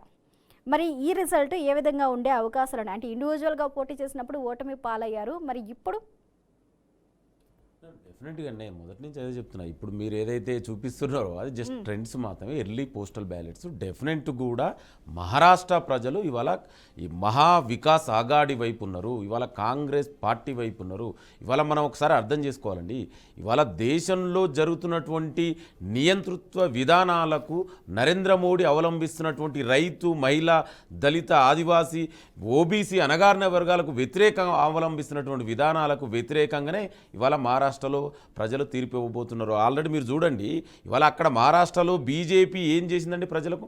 ఇవాళ ప్రత్యేకించి మహారాష్ట్రను కనుక మనం అర్థం చేసుకుంటే అక్కడ ఉన్నటువంటి రైతులు బీజేపీకి వ్యతిరేకంగా ఉన్నారు, అదేవిధంగా యువత బీజేపీకి వ్యతిరేకంగా ఉన్నారు, అదేవిధంగా అణగారిన వర్గాలు ఎస్సీ బీసీలందరూ కూడా ఇవాళ ప్రత్యేకించి మరాఠాలు కూడా ఇవాళ బీజేపీకి వ్యతిరేకంగా ఉన్నారు. ఎందుకంటే బీజేపీ మహారాష్ట్రలో అధికారంలోకి వచ్చిన తర్వాత ఏ విధంగా శివసేనని అదేవిధంగా ఎన్సీపీని చీల్చి అక్కడ ఉన్నటువంటి బీజేపీ ప్రభుత్వాన్ని ఏర్పాటు చేసింది అనేది ఇంకా మహారాష్ట్ర ప్రజలు మర్చిపోలేదు.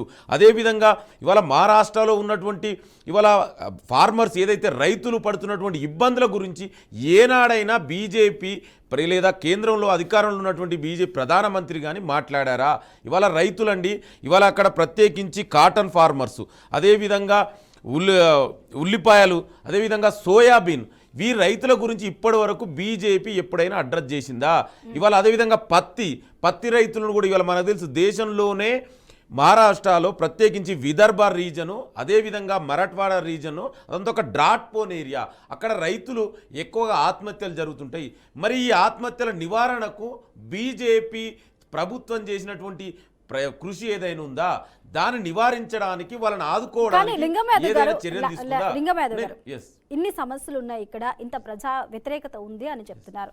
కానీ వాటిని అడ్రస్ చేయడంలో, ప్రజల్లోకి తీసుకువెళ్ళడంలో కాంగ్రెస్ పార్టీ విఫలమైందా? అంటే మనం ఇప్పటి వరకు అఫ్కోర్స్ ఇది మేజర్గా కంక్లూజన్ రిజల్ట్ కాకపోయినప్పటికీ ప్రస్తుతం మనం చూసినట్లయితే 2 రాష్ట్రాల్లో మనకి ఎన్డీఏ ఆధిక్యాన్ని అయితే మనకు కనిపిస్తుంది. పోస్టల్ బ్యాలెట్ వైజ్ కానీ లేకపోతే ఇప్పటి వరకు స్టార్ట్ అయిన కౌంటింగ్ ప్రక్రియ ప్రకారం చూస్తే ఎన్డీఏ ఆధిక్యాన్ని 2 రాష్ట్రాల్లో మనకు కనిపిస్తుంది. ఇన్ని ప్రాబ్లమ్స్ ఉన్నాయంటూ మీరు చెప్తున్నారు. వీటిని అడ్రస్ చేయడంలో కాంగ్రెస్ విఫలమైందా? ఎందుకంటే రిజల్ట్ చూస్తే కాంగ్రెస్ ప్రజల్లోకి తీసుకెళ్లడంలో విఫలమైందన్న సందేహాలు వ్యక్తమవుతున్నాయి. మరి అలాంటిదే లేదండి. డెఫినెట్ కూడా కాంగ్రెస్ పార్టీ ఏ విధంగా ఇవాళ బీజేపీని, కేంద్రంలో అధికారం నరేంద్ర మోడీని ఎండగట్టరా డెఫినెట్గా చేసిన. అందులో ఎక్కడ కాంగ్రెస్ పార్టీ నుంచిలే కానీ లేదా మహావికాస్ ఆఘాడ్ నుంచి ఎక్కడ ఏమి జరగలే. ఇవాళ మనం జరుగుతున్న ఫలితాలు మీరు వెయిట్ చేయండి. డెఫినెట్ కూడా మహారాష్ట్ర ప్రజలు మహావికాస్ ఆఘాద్కి, ఎందుకంటే మహారాష్ట్ర అనేది it's land of Ambedkar, doctor Babasaheb Ambedkar, Mahatma Jyotirao Phule, ఇవాళ సాహు మహారాజు, ఛత్రపతి శివాజీ వారసత్వాన్ని పుణికిపుచ్చుకున్నటువంటి మహారాష్ట్ర ప్రజలు డెఫినెట్ కూడా విద్వేష విషపూరిత రాజకీయాలకు వ్యతిరేకంగా తీర్పిచ్చారు. మీరు వెయిట్ చేయండి. ఇవాళ మహారాష్ట్రతో పాటు మనం జార్ఖండ్ గురించి కూడా మాట్లాడుకోవాలి.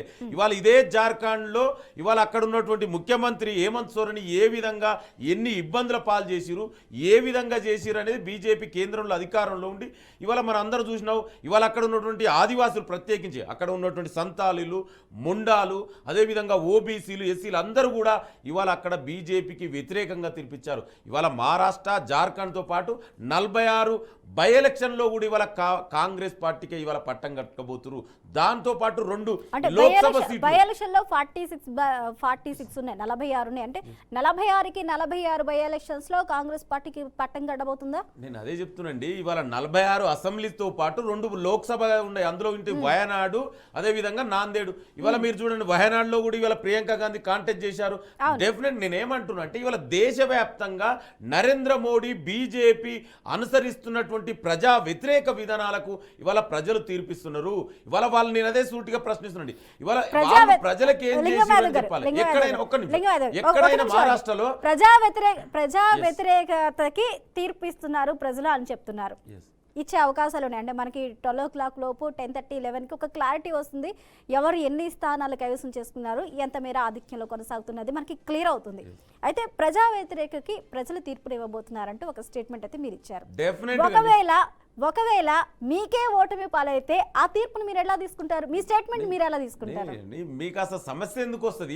నేను ఏమంటున్నా అంటే ఇవాళ బీజేపీ చేస్తున్నటువంటి విధానాలకు వ్యతిరేకంగా ప్రజలు, నేను ఒకటే ప్రశ్నిస్తున్నాండి.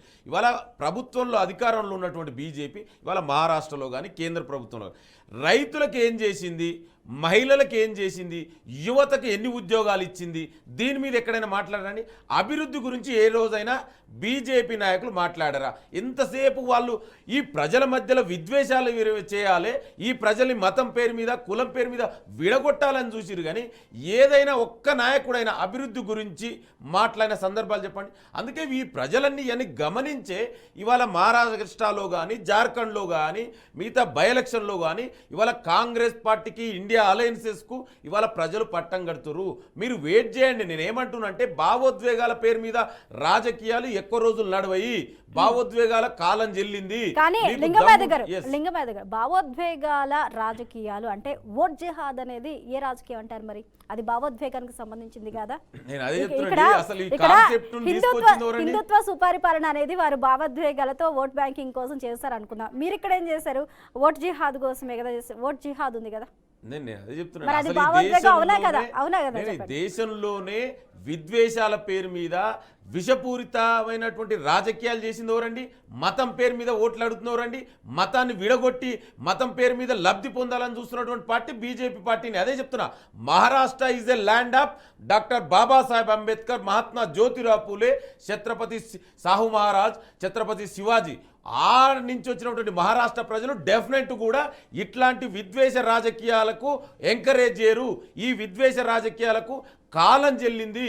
మీరు మహారాష్ట్ర ప్రజలే బీజేపీకి పట్టం కట్టరు. వాళ్ళు బీజేపీని ఓడగొట్టడానికి వాళ్ళ మహారాష్ట్ర ప్రజలే సిద్ధంగా ఉన్నారు.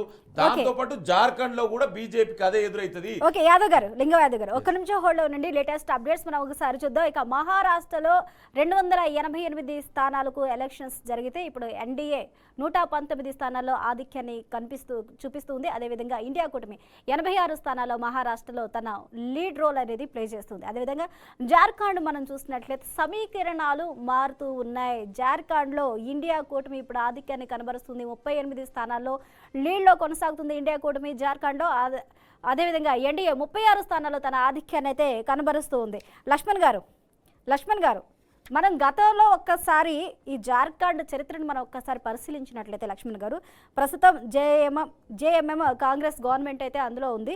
అయితే ఇప్పటి వరకు కూడా ఒక పార్టీకి అధికారం ఇచ్చిన జార్ఖండ్ ప్రజలు తిరిగి మళ్ళీ అదే పార్టీకి అధికారం ఇచ్చిన దాఖలాలు ఈ రోజు వరకు కనిపించలేదు.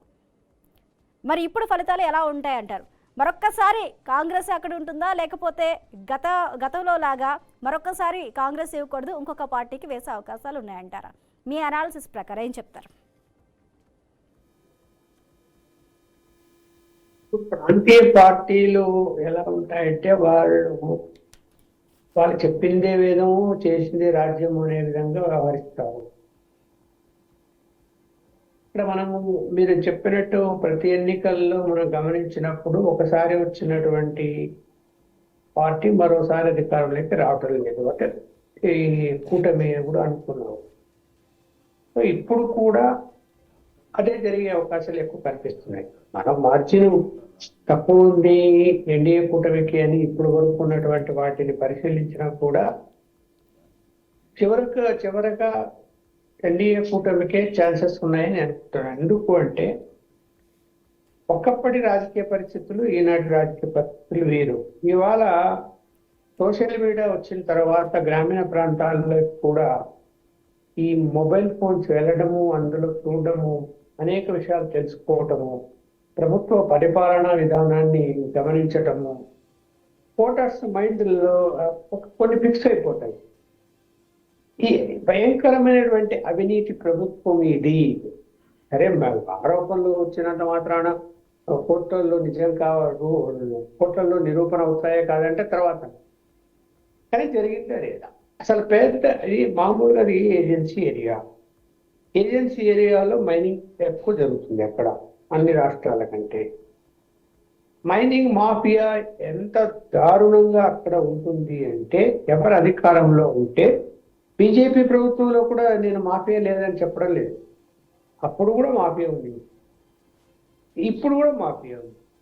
కానీ తేడా ఉంటుంది. దొంగ గది దొంగ అని చూస్తారు జనం. అలాంటి పరిస్థితుల్లో రాజకీయాలు ఇవ్వాలి. ఎంత భయంకరంగా దోపిడీ చేశారంటే అలా దోపిడీ చేశారు మైనింగ్లో. అలాగే సరే ఆయన మీద ఆరోపణలు రావటము, అరెస్ట్ కావడము, సరే ఈడీ కేసులు పెట్టడము అన్నది అది కూడా జనంలోకి బాగా వెళ్ళింది. గతంలో కూడా ఎంఐఆర్ మూర్పులు తీసుకుని వాళ్ళ తండ్రి సమయంలో కూడా అనేక ఆరోపణలు వచ్చాయి. ఈ బీజేపీ మీద కూడా ఆరోపణలు వచ్చాయి, కాదని చెప్పడం లేదు నేను. ఇవాళ జనం ఎలా తయారయ్యారంటే ఎవరు గొప్ప, ఎవరు కాదు, ఎవరు ఎలాంటి వాళ్ళు, అందరూ ఇలాగే ఉంటారు అనేటువంటిది జనంలో ఉండిపోయింది. అవినీతి లేని పార్టీలు లేవు అని ఒక నిర్ణయానికి వచ్చారు. సరే కాంగ్రెస్ పార్టీతో చేతులు కలిపి ఉంది కాబట్టి ఈ ప్రాంతీయ పార్టీ, ఇక్కడ కాంగ్రెస్ పార్టీ ఇమేజ్ ఇందాకనే నేను చెప్పాను, ఇంకా కాంగ్రెస్ పార్టీ ఇమేజ్ పూర్తిగా పెరగలేదు, సమయం పట్టచ్చు అని అనుకుంటున్నాను. అలాగే అవినీతి ఆరోపణలు రావటము ఈ ప్రస్తుతం ముఖ్యమంత్రి మీద, ఈ రెండు ఫ్యాక్టర్స్ కొంత పని చేస్తాయి జనంలో. సరే బీజేపీ సైలెంట్ గా అబ్జర్వ్ చేసింది, వాళ్ళు ఏం చేయాలనుకున్నారో అది చేశారు, వాళ్ళ యొక్క ప్రయత్నాలు వాళ్ళు చేశారు.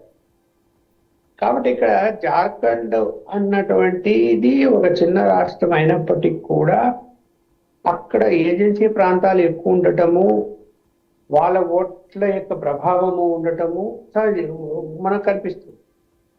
బట్ వాళ్ళు ప్రాంతీయ పార్టీ అనేటువంటి ఈ సుబ్బు సోరేను లేకపోతే ఈ విషయంలో వాళ్ళు కొంత అట్రాక్టివ్ అయ్యి ఏదో మన ప్రాంతం నుంచి వెళ్ళినటువంటి వాళ్ళు మన ప్రాంతం పార్టీ అని కొంత అభిమానం చూపుతూ గెలిపించుకుంటూ వస్తున్నారు. కానీ ఏమి చేయగలిగారు?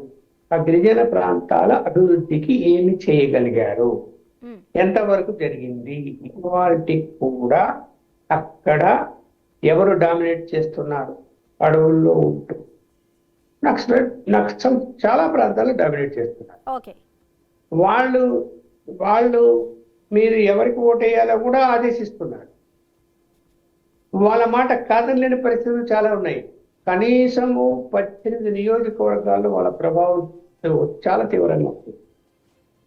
అసలు ఓటింగ్ రావద్దు, బట్టలు నొక్కేసి మీరు తీసుకెళ్ళండి అంటే కూడా తీసుకెళ్లే పరిస్థితులు అక్కడ కనిపిస్తాయి. మనం ఎందుకు నేను అలా చెప్తున్నానంటే, నేను జార్ఖండ్కు వెళ్ళాను రెస్పాన్సిబుల్ ఆఫ్ ఇండియా మెంబర్గా. అక్కడ డీజీపీతో మాట్లాడాను. ప్రస్తుత ముఖ్యమంత్రిగా ఉన్నటువంటి ఆయనతో కూడా మాట్లాడాను. ఆయన కూడా గంట సేపు నాతో చర్చించాడు. అప్పుడు ఇంకా బీజేపీ అధికారంలో తన తండ్రి రాజకీయాలు ఎక్కువ ప్రాముఖ్యత పోస్తున్నాడు. ఈయనక అప్పటికి చేయలేదు. అంటే ఒక 10-12 సంవత్సరాల క్రితం చాలా క్లియర్ ఎక్స్ప్లెయిన్ చేసి చెప్పాడు డీజీపీ. ఇదిగో ఇలాంటి పరిస్థితులు ఇక్కడ ఉన్నవి, అది బీజేపీ అయినా కంట్రోల్ చేయలేదు, లేదు ఇతర పార్టీలైనా కంట్రోల్ చేయలేవు అనేటువంటి పరిస్థితులు అక్కడ ఉన్నప్పుడు మారుతున్నాయా? కాలం గడిచే కొద్దీ మారాలి కదా అంటే కొంతవరకు మార్పు అయితే వచ్చింది. దాన్ని అంగీకరించాలి ఎవరైనా కూడా. ఎంతకాలము ఇవన్నీ ఇప్పుడు అక్కడ మైనింగ్ దోపిడీ చేయాలి అంటే ఎవరు ముందు సహకరించాలి? నక్సలైట్ సహకరించాలి. క్లియర్ గా చెప్తున్నాడు డీజీపీ గారు. వాళ్ళ సహకారం లేదు. లక్ష్మణ్ గారు ఒక్క నిమిషం లక్ష్మణ్ గారు ఒక్క నిమిషం హోల్డ్ ఉండండి. మనకి లేటెస్ట్ అప్డేట్స్ మనం ఒకసారి చూద్దాం. ఇక మహారాష్ట్రలో 288 అసెంబ్లీ స్థానాలకు పోటీ జరిగితే దానికి మ్యాజిక్ ఫిగర్ వచ్చి 145 స్థానాల్లో ఆధిక్యంలో ఎవరైతే ఉంటారో వారే అధికారాన్ని చేజిక్కుంటునే అవకాశాలు కనిపిస్తుంటాయి.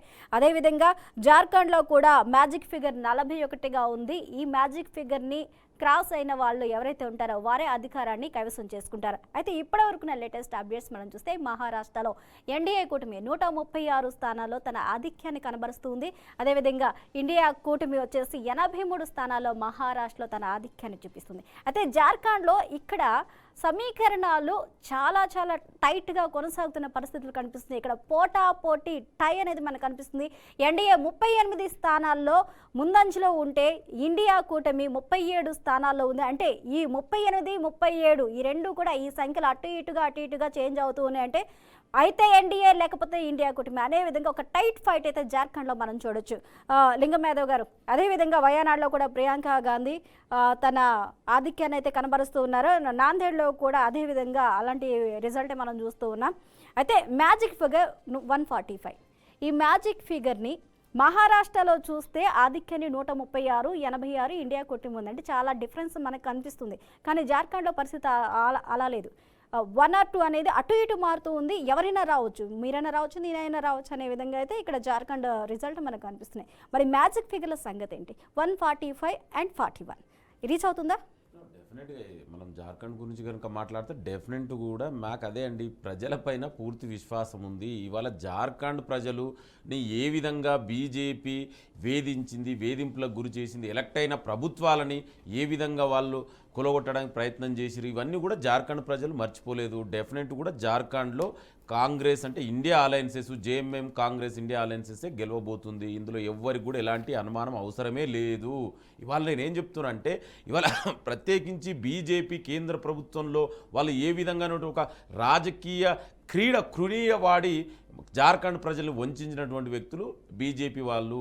ఇవాళ అదేవిధంగా ఇవాళ మీరన్నట్టు వయనాడులే కాదు, ఇవాళ బై ఎలక్షన్లలో మెజార్టీ స్థానాల్లో ప్రత్యేకించి వయనాడులో ప్రియాంక గాంధీ గారు కూడా ఇవాళ మొదటిసారి కాంటెస్ట్ చేస్తున్నారు.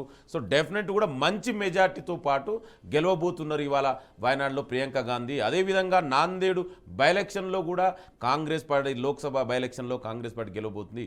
ప్రత్యేకించి మీరన్నట్టు మహారాష్ట్రలో కూడా ఇవాళ నేను అదే చెప్తున్నాండి, మహారాష్ట్ర ప్రజలు బీజేపీకి ఎందుకు ఓట్లేస్తారో చెప్పాలి. ఇవాళ బీజేపీ ఏం చేసిందో చెప్పాలి కదా.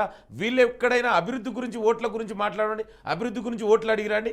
ఎంతసేపు ప్రతిపక్ష పార్టీలను చీల్చడం, ప్రతిపక్ష పార్టీల మీద విమర్శలు చేయడం తప్ప నువ్వు అధికారంలో ఉండి మహారాష్ట్ర ప్రజలకు నువ్వేం చేసినావు చెప్పానండి. అందుకే అక్కడ కూడా ఇవాళ మహావికాస్ ఆఘాడి గెలుస్తుంది. ఇందులో ఇది జస్ట్ ఎర్లీ ట్రెండ్స్ మాత్రమే. చివరికి గెలవబోయేది ఇవాళ మహారాష్ట్ర ప్రజలే గెలుస్తారు. అది మహారాష్ట్ర ప్రజలు ఎంవీఏ మహా వికాస్ ఆఘాడితో పాటే ఉన్నారు. ఇవాళ నేను అదే అంటున్నాండి, బీజేపీ ఒక్క నాయకుడైనా ఇవాళ అక్కడ వాళ్ళు ఏ విధంగా మర్చిపోయారా, మహారాష్ట్ర ప్రజలు ఎంతగా వంచిరో, ఎలక్ట్ అయిన ప్రభుత్వాన్ని కూలగొట్టి ఎన్సీపీని చీల్చేసి శివసేనని చీల్చేసి ఎవరు మర్చిపోయారండి? మహారాష్ట్ర ప్రజలకు ఇంకా కళ్ళ ముందు కనబడుతుంది. మరి రైతులకు ఏం చేసిరో చెప్పవనండి. ఇవాళ మహారాష్ట్రలో వాళ్ళ రైతులకు ఏదైనా ఆదుకున్నారా? ఇవాళ అక్కడ ఆత్మహత్యలు నివారించడానికి మీరు తీసుకున్నటువంటి చర్యలేంది బీజేపీ ప్రభుత్వం? దాని గురించి ఎక్కడైనా మాట్లాడారా? యువతకు ఎన్ని ఉద్యోగాలు ఇచ్చిరు?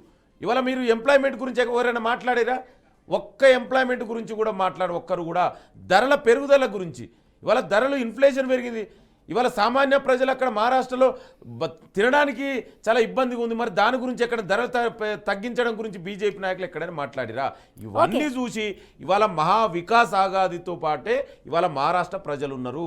ఎట్టి పరిస్థితుల్లో కూడా విద్వేష విషపూరిత రాజకీయాలకు మహారాష్ట్ర ప్రజలు సహించరు.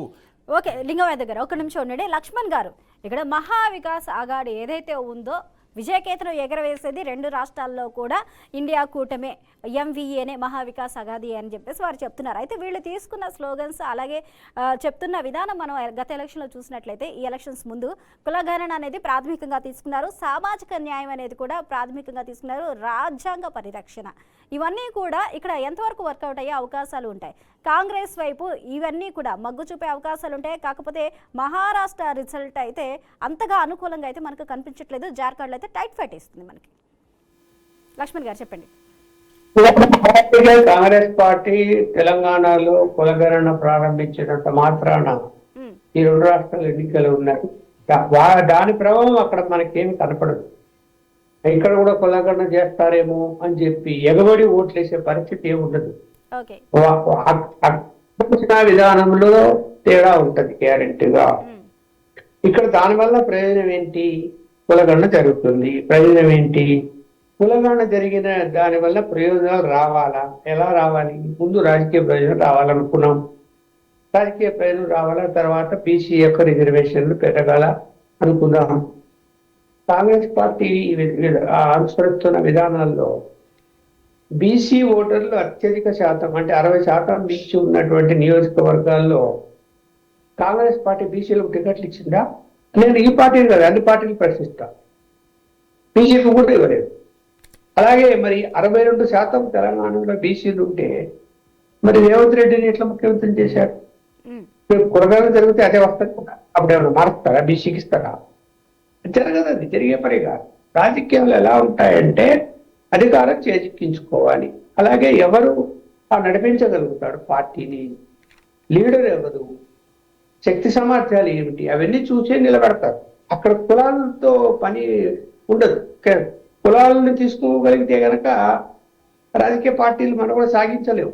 అందువలన ఇక్కడ ఈ ప్రభావం అక్కడ ఏదో చూపుతున్నదైతే అని నేను అనుకోవట్లేదు. అక్కడ స్థానిక పరిస్థితులు, అక్కడ అభివృద్ధి జరిగిందా లేదా, అలాగే ఇప్పుడు ఇందాక నేను చెప్పినట్టు ఏంటంటే ఎక్కువగా జార్ఖండ్లో గిరిజన ప్రాంతాల్లో ఏమాత్రం అభివృద్ధి చేశారు, ఇవన్నీ కూడా పరిధిలోకి వస్తాయి తప్ప కులం వలన వస్తుంది నేను అనుకుంటాను. మహారాష్ట్రలో కూడా అంతే. మహారాష్ట్రలో ఉన్నటువంటి ధరలు పెరుగుదల ఏదైతే ఉందో అది కాస్త బీజేపీకి విఘాతమైన అంశం. అదే దేశవ్యాప్తంగా ఉంది. ప్రజలు ఎందుకు సర్దుకుపోతున్నారు ఎవరికి అర్థం కావటం లేదు. విపరీతంగా ధరలు పెరిగాయి, పెరిగినా కూడా బీజేపీకి ఓటేస్తున్నారు.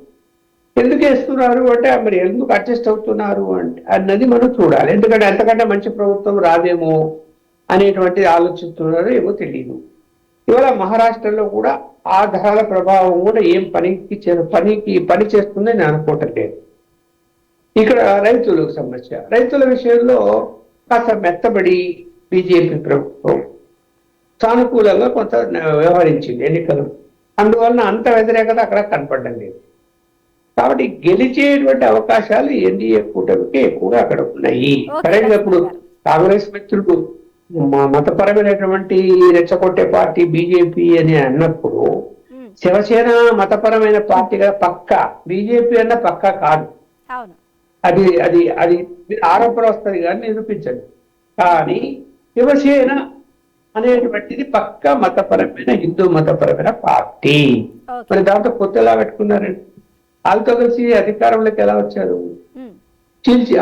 మరి ఇక్కడ మొదట మ్యాండేట్ ఇచ్చింది బీజేపీ శివసేనకు ప్రజలు. ఈయన శివసేన ఆయన తన కొడుకు ముఖ్యమంత్రిని చేయాలని పట్టుబట్టారు. మెజారిటీ సీట్లు బీజేపీకి వచ్చాయి, శివసేనకు తక్కువ సీట్లు వచ్చాయి. వచ్చినప్పుడు ఎక్కువ సీట్లు వచ్చినటువంటి బీజేపీ మేము అధికారంలోకి వస్తామన్నారు, శివసేనకు ఇవ్వలేము. అది కదా జరిగినప్పుడు శివసేన చీలిపోతే మీరు దగ్గరికి స్వాగతించి మీరు ఆ పార్టీతో అధికారంలోకి రావడం అంటే అక్కడ మతత్వం కనపడ్డా మరి. ఓకే లక్ష్మణ్ గారు, ఒక నిమిషం హోల్డ్లో ఉండండి. ఇప్పటి వరకు మన లేటెస్ట్ అప్డేట్స్ అయితే మనం చూద్దాం. ఇక మహారాష్ట్రలో 288 అసెంబ్లీ స్థానాలకు ఎన్నికలు జరిగాయి. అయితే ఈరోజు కౌంటింగ్ ప్రక్రియ కొనసాగుతుంది. కౌంటింగ్ కేంద్రాల వద్ద టోటల్గా 144 సెక్షన్ అధికారులు అయితే అమలు చేస్తూ ఉన్నారు. మహారాష్ట్రలో ఇప్పటి వరకు ఉన్న ఫలితాలు మనం చూసినట్లయితే కేవలం ఆధిక్యంలో ఎన్డీఏ 150 స్థానాల్లో తన ఆధిక్యాన్ని కనబరుస్తుంది. అదేవిధంగా మహారాష్ట్రలో ఇండియా కూటమి 97 స్థానాల్లో తన ఆధిక్యాన్ని కొనసాగిస్తుంది. ఇక మిగిలిన వారు 5 స్థానాల్లో వారి యొక్క ఆధిక్యం ఇక్కడ కనిపిస్తుంది. అదేవిధంగా 81 స్థానాలకు జార్ఖండ్లో ఎలక్షన్స్ జరిగాయి. ఈ జార్ఖండ్లో ఎన్డీఏ కూటమి 39 స్థానాల్లో తన ఆధిక్యాన్ని కొనసాగిస్తుంది. అదేవిధంగా ఇండియా కూటమి 36 స్థానాల్లో ఆధిక్యాన్ని కనపరుస్తుంది. ఇక మిగిలిన వారు ఒక్క స్థానంలో వారి యొక్క ఆధిక్యాన్ని కొనసాగిస్తున్నారు. ఇక్కడ మనకి చాలా దగ్గరగా చూసుకున్నట్లయితే మనకి వచ్చిన ఎగ్జిట్ పోల్స్ కానీ సర్వేస్ కానీ చూసినట్లయితే మనకి చాణక్య స్ట్రాటజీస్కి సంబంధించి మహారాష్ట్ర రిజల్ట్ అయితే చాలా దగ్గరగా కనిపిస్తూ ఉన్నాయి. ఎన్డీఏ కూటమి 52 నుంచి 160 స్థానాల వరకు ఆధిక్యాన్ని కనబరచొచ్చు, అధికారంలోకి రావచ్చు అంటూ కూడా చాణక్య స్ట్రాటజీస్ అయితే వారి యొక్క అభిప్రాయాన్ని తెలియజేసింది. అదేవిధంగా మహావికాస్ ఆఘాడి మహారాష్ట్రలో 130 నుంచి 138 స్థానాల్లో ఆధిక్యాన్ని కనబరచొచ్చు అంటూ కూడా చాణక్య స్ట్రాటజీస్ అనేవి వాళ్ళ రిపోర్ట్ అనేది ఇవ్వడం జరిగింది. అదేవిధంగా జార్ఖండ్కి సంబంధించి 45 నుంచి 50 స్థానాల్లో మహాయుతి వస్తుంది. అంటే మహాయుతి అంటే ఎన్డీఏ వచ్చే అవకాశాలు ఉన్నాయి అంటూ కూడా రిపోర్ట్ ఇచ్చింది. అదేవిధంగా మహావికాస్ అఘాడి అంటే కాంగ్రెస్ కూటమి 35 నుంచి 38 స్థానాల్లో అధికారాలు ఉండే అవకాశాలు ఉన్నాయంటూ కూడా చాణక్య స్ట్రాటజీస్ అనేవి కొంచెం అంటే చాలా అతి దగ్గరగా ఉండే ఒక రిపోర్ట్ అయితే మనకి దగ్గరగా ఉండే రిపోర్ట్ని మనం చాణక్య స్ట్రాటజీస్ చూడొచ్చు. అదేవిధంగా మ్యాట్రిజన్ స్ట్రాటజీస్ కూడా అదేవిధంగా చాలా దగ్గరగా ఉన్నాయి. రేట్ చూస్తూనే ఉన్నాం కదా. లింగం యాదవ్ గారు, టోటల్గా ఈ 2 రాష్ట్రాల్లో ఫైనల్గా మీరు ఆధిక్యంలోకి వస్తారంటారా? డెఫినెట్గా అండి, మాకు నమ్మకం ఉంది. ఇవాళ మహారాష్ట్ర ప్రజలు బీజేపీ పరిపాలనను చూశారు. ఇవాళ వాళ్ళు చేసినటువంటి ఇవాళ ఏదైతే విభజన రాజకీయాలకు వ్యతిరేకంగా మహారాష్ట్ర ప్రజలు ఓటు వేసినారు. అదేవిధంగా జార్ఖండ్ ప్రజలు కూడా బీజేపీ చేసినటువంటి వికృత రాజకీయ క్రీడల్ని చూశారు. డెఫినెట్ కూడా జార్ఖండ్లో కాంగ్రెస్ జేఎంఎం అలయన్సెస్, మహారాష్ట్రలో మహావికాస్ ఆఘాడి, దానితో పాటు ఇవాళ దేశంలో జరుగుతున్నటువంటి ఇవాళ ఉప ఎన్నికల్లో దాదాపు 46 చోట్ల ఇవాళ బై ఎలక్షన్ జరుగుతున్నాయి. అదేవిధంగా 2 లోక్సభకు బై ఎలక్షన్లు జరుగుతున్నాయి. వయనాడులో ప్రియాంక గాంధీ గారు కాంటెస్ట్ చేస్తున్నారు. డెఫినెట్ కూడా కాంగ్రెస్ పార్టీ ఇండియా అలయన్సెసే ఈ ఎలక్షన్లో గెలవబోతుంది. నేను బీజేపీ వాళ్ళకి చెప్పుకోవడానికి ఏమీ లేదు. ఈ ఎలక్షన్లో వాళ్ళు చేసినటువంటి అభివృద్ధి గురించి ఎక్కడ కూడా మాట్లాడతలేరు. అందుకే ఇవాళ మహారాష్ట్ర ప్రజలు, ఎందుకంటే నేను అదే చెప్తున్నాను, ఇవాళ ధరల పెరుగుదల గురించి ఒక్క బీజేపీ నాయకుడు మాట్లాడు. వాళ్ళు ధరల పెరుగుదల నియంత్రణ గురించి ఏం చేసిరో మాట్లాడరు. రైతులకు ఏం చేసిరో మాట్లాడరు. యువతకు ఉద్యోగుల గురించి వాళ్ళు మాట్లాడరు. అక్కడ రైతులు పడుతున్నటువంటి అవస్థలు ఇవాళ అక్కడ ప్రత్యేకించి మహారాష్ట్రలో ఇవాళ అక్కడ ఉండే డ్రాట్ పోన్ ఏరియా, ఇవాళ విదర్భ, ఇవాళ అదేవిధంగా మరాఠ్వాడ రీజన్లో అక్కడ ప్రజలు ఇవాళ బీజేపీకి వ్యతిరేకంగా ఉన్నారు. అదేవిధంగా వెస్టర్న్ మహారాష్ట్రలో కూడా ఇవాళ బీజేపీకి వ్యతిరేకంగా ప్రజలు ఉన్నారు. ఇవన్నీ కూడా చూసి ఇవాళ కాంగ్రెస్ మహావికాస్ అఘాడికే ఇవాళ మహారాష్ట్ర ప్రజలు స్పష్టమైన మెజార్టీ ఇస్తారు. ఇవేంటంటే ఇవన్నీ జస్ట్ ఎర్లీ పోల్సే, అవి కూడా పోస్టల్ బ్యాలెట్లు. సో డెఫినెట్ కూడా కాంగ్రెస్ పార్టీ ఈ 2 రాష్ట్రాలతో పాటు బై ఎలక్షన్లో కూడా ఇవాళ ఇండియా అలయన్సెస్ గెలవబోతుంది.